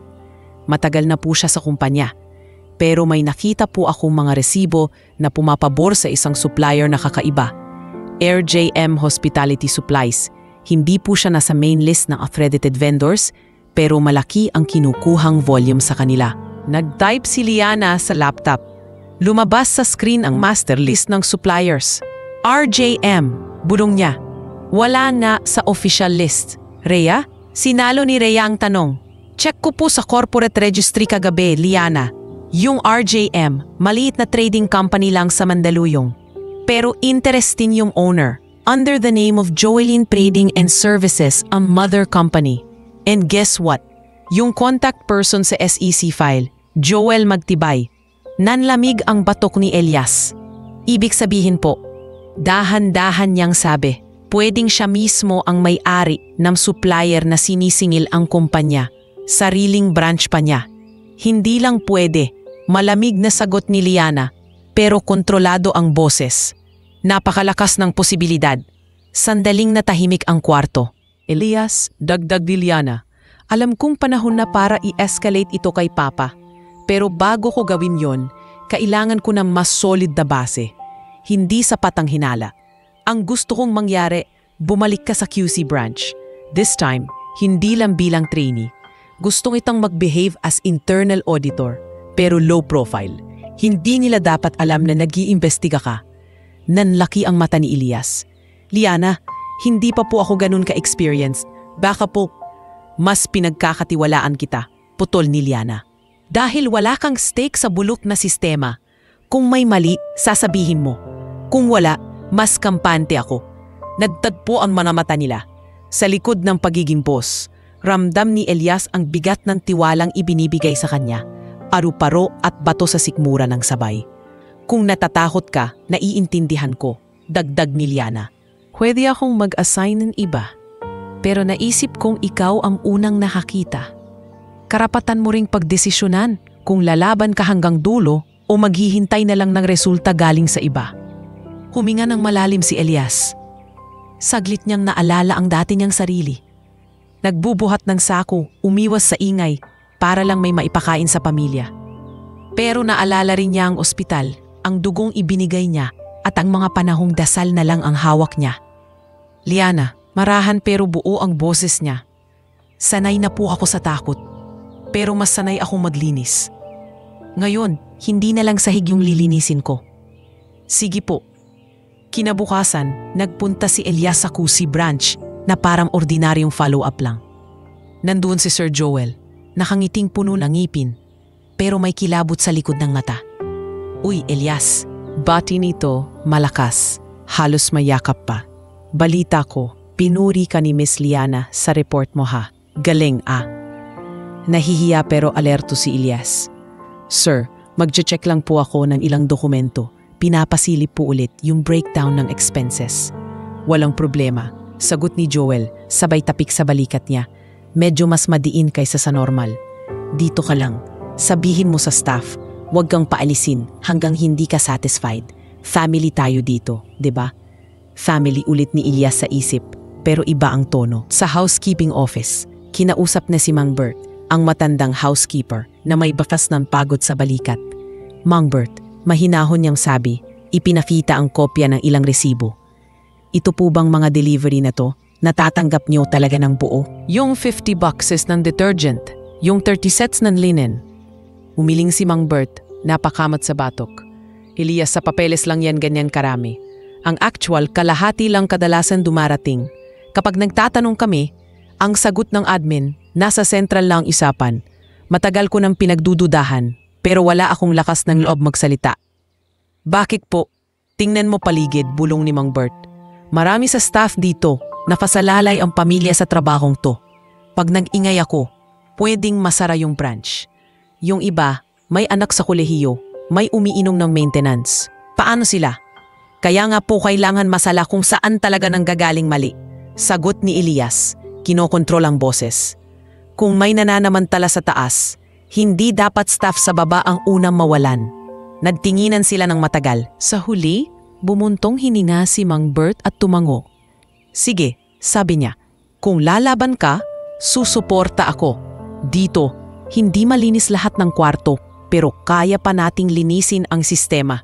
Habang pauwi si Elias, dala ang photocopy ng logbooks at ilang larawan ng delivery discrepancies, may dalawang lalaking nakaupo sa tambayan malapit sa terminal. Naka-t-shirt lang, may mga tattoo sa braso at pamilyar ang tingin. Pare, ikaw si Elias no? Tawag ng isa. Medyo pa-smile pero malamig ang mata. Bakit? Maingat na tanong ni Elias. Narinig namin ang sipag mo raw magbasa ng papeles sa branch. Sabi ng isa, pinapaikot ang susi ng motor sa daliri. Minsan, mas okay yung kontento na sa sahod. Baka kapag masyado kang mausisa, mapagod ka bigla o may mapagod sa iba. Hindi na nagsalita si Elias.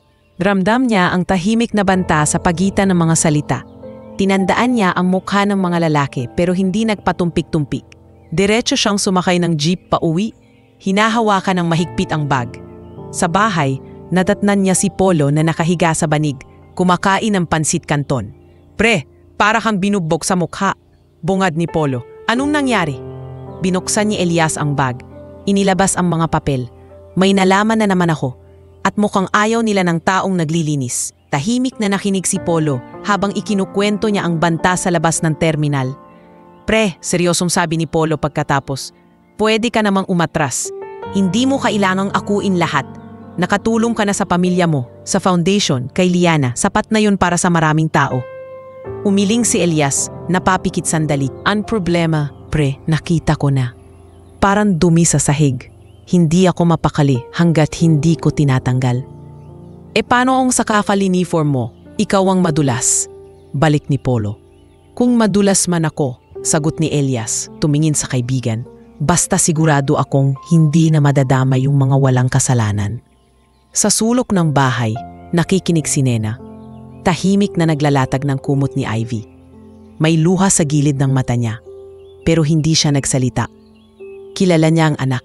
Kapag may sinimulan, hindi ito bibitaw hanggat hindi naaalis ang ugat ng problema. Ilang araw ang lumipas at dumating ang araw ng malaking internal review. Sa main conference room, nandoon ang ilang board members, si Ria, si Gio, at si Sir Joel. Sa dulo ng mesa, nakaupo si Don Arturo, seryoso ang muka, at sa kanan niya si Liana, naka-wheelchair pero alerto ang tingin. Okay, panimula ni Don Arturo. Narinig ko na ang summary mula sa finance. Sabi niyo, nalulugi ang QC branch dahil sa inefficiency at old systems. But my daughter tells me there's more. Tumayo si Gio, may hawak na clicker. Ipinakita niya sa projector ang mga graph na pabor sa punto niya. As you can see, sir, sabi ni Gio, may kumpiyansa. Medyo outdated ang operation sa branch. Kailangan magbawas ng tao, magpalit ng ilang mga galakal, at mag-adjust ng rate ng suppliers. Possible ding may negligence sa part ng ilang staff, lalo na sa housekeeping side. Singit ni Joel. Kunwari mabigat ang loob. Masakit man sa akin, sir. Pero baka kailangan ko na talagang i-let go si Mang Bert. Matanda na kasi, baka hindi na kayang sabayan ng sistema. Tahimik lang si Elias sa gilid. Hawak ang notebook. Pinipigilan ang kumulo ang dugo. Tumingin si Liana sa kanya. May bahagyang tango, parang senyales. May iba pa bang gustong magsalita? Tanong ni Don Arturo. Dahan-dahang tumayo si Elias. Ramdam ang panginginig ng tuhod, pero hindi niya ito pinansin. Sir, mahinahon pero malinaw ang boses niya. Kung papayag po kayo, gusto ko pong ipakita yung nakita ko sa likod ng mga numerong yan. At sa sandaling iyon, habang nakatingin sa kanya ang lahat, mga taong sanay magdiktang ng direksyon ng kumpanya, tumindig si Elias na hindi na lang scholar, Hindi na lang donor, hindi na lang dating janitor.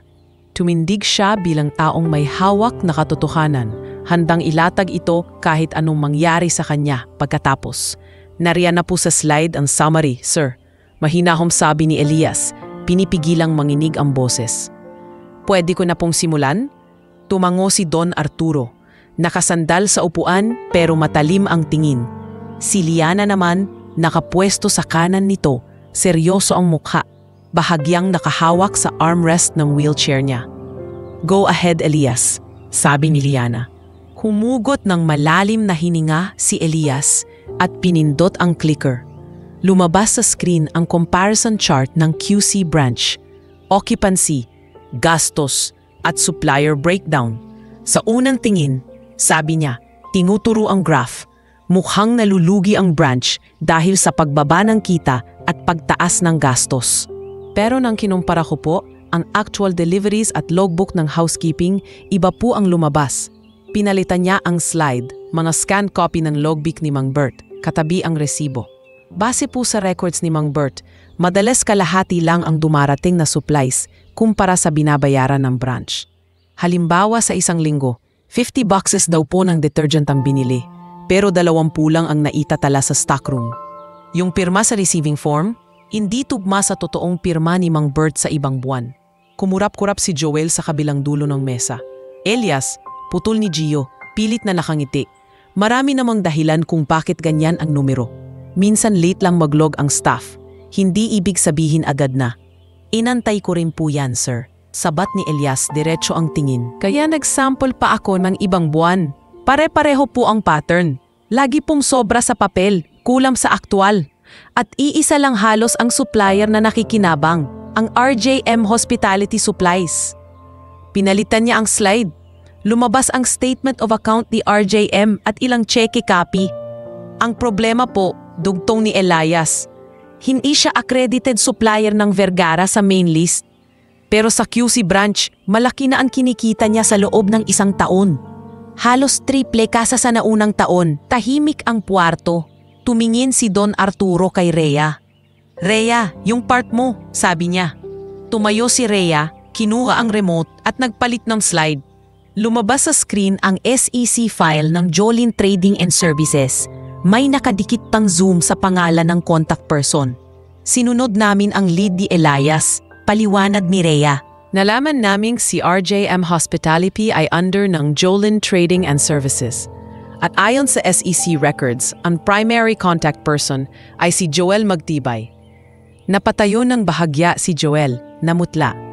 Sandali lang po sir, halos nauutal niyang sabi. Hindi ibig sabihin yan ako na agad ang Joel, malamig pero kontroladong boses ni Liana. Ikaw ba ang may kaugnayat sa kumpanyang yan?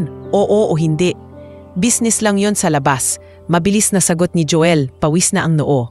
Sideline. Wala akong masamang intensyon sa kumpanya. Normal lang sa industriya na may third-party supplier. Hindi normal, putol ni Don Arturo. Mabigat ang boses. Lalo na kung branch manager ka ng kumpanya, tapos ikaw din ang may-ari ng supplier na sumisingil sa amin ng sobra. Conflict of interest yan. At pag naningil ka sa amin ng hindi dumarating na goods, anong tawag mo doon? Walang maisagot si Joel. Tumayo ulit si Elias. Nanginginig pero buo ang loob. Sir, may idadagdag pa po ako. Lumabas sa screen ang larawan ng ilang delivery receipt na kulang ang pirma at kopya ng simpleng incident report na ginawa ni Elias kagabi. May naka-attach na sulat ni Mang Bert na pirma mismo nito. Hindi po nagreklamo si Mang Bert kasi natatakot siyang mawalan ng trabaho kasama ng ibang staff. Paliwanag ni Elias.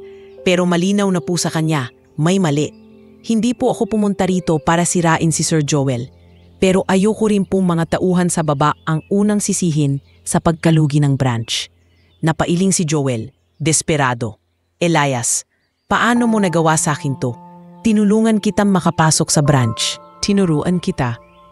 Totoo po yun, sir, sagot ni Elias. Malungkot pero matatag.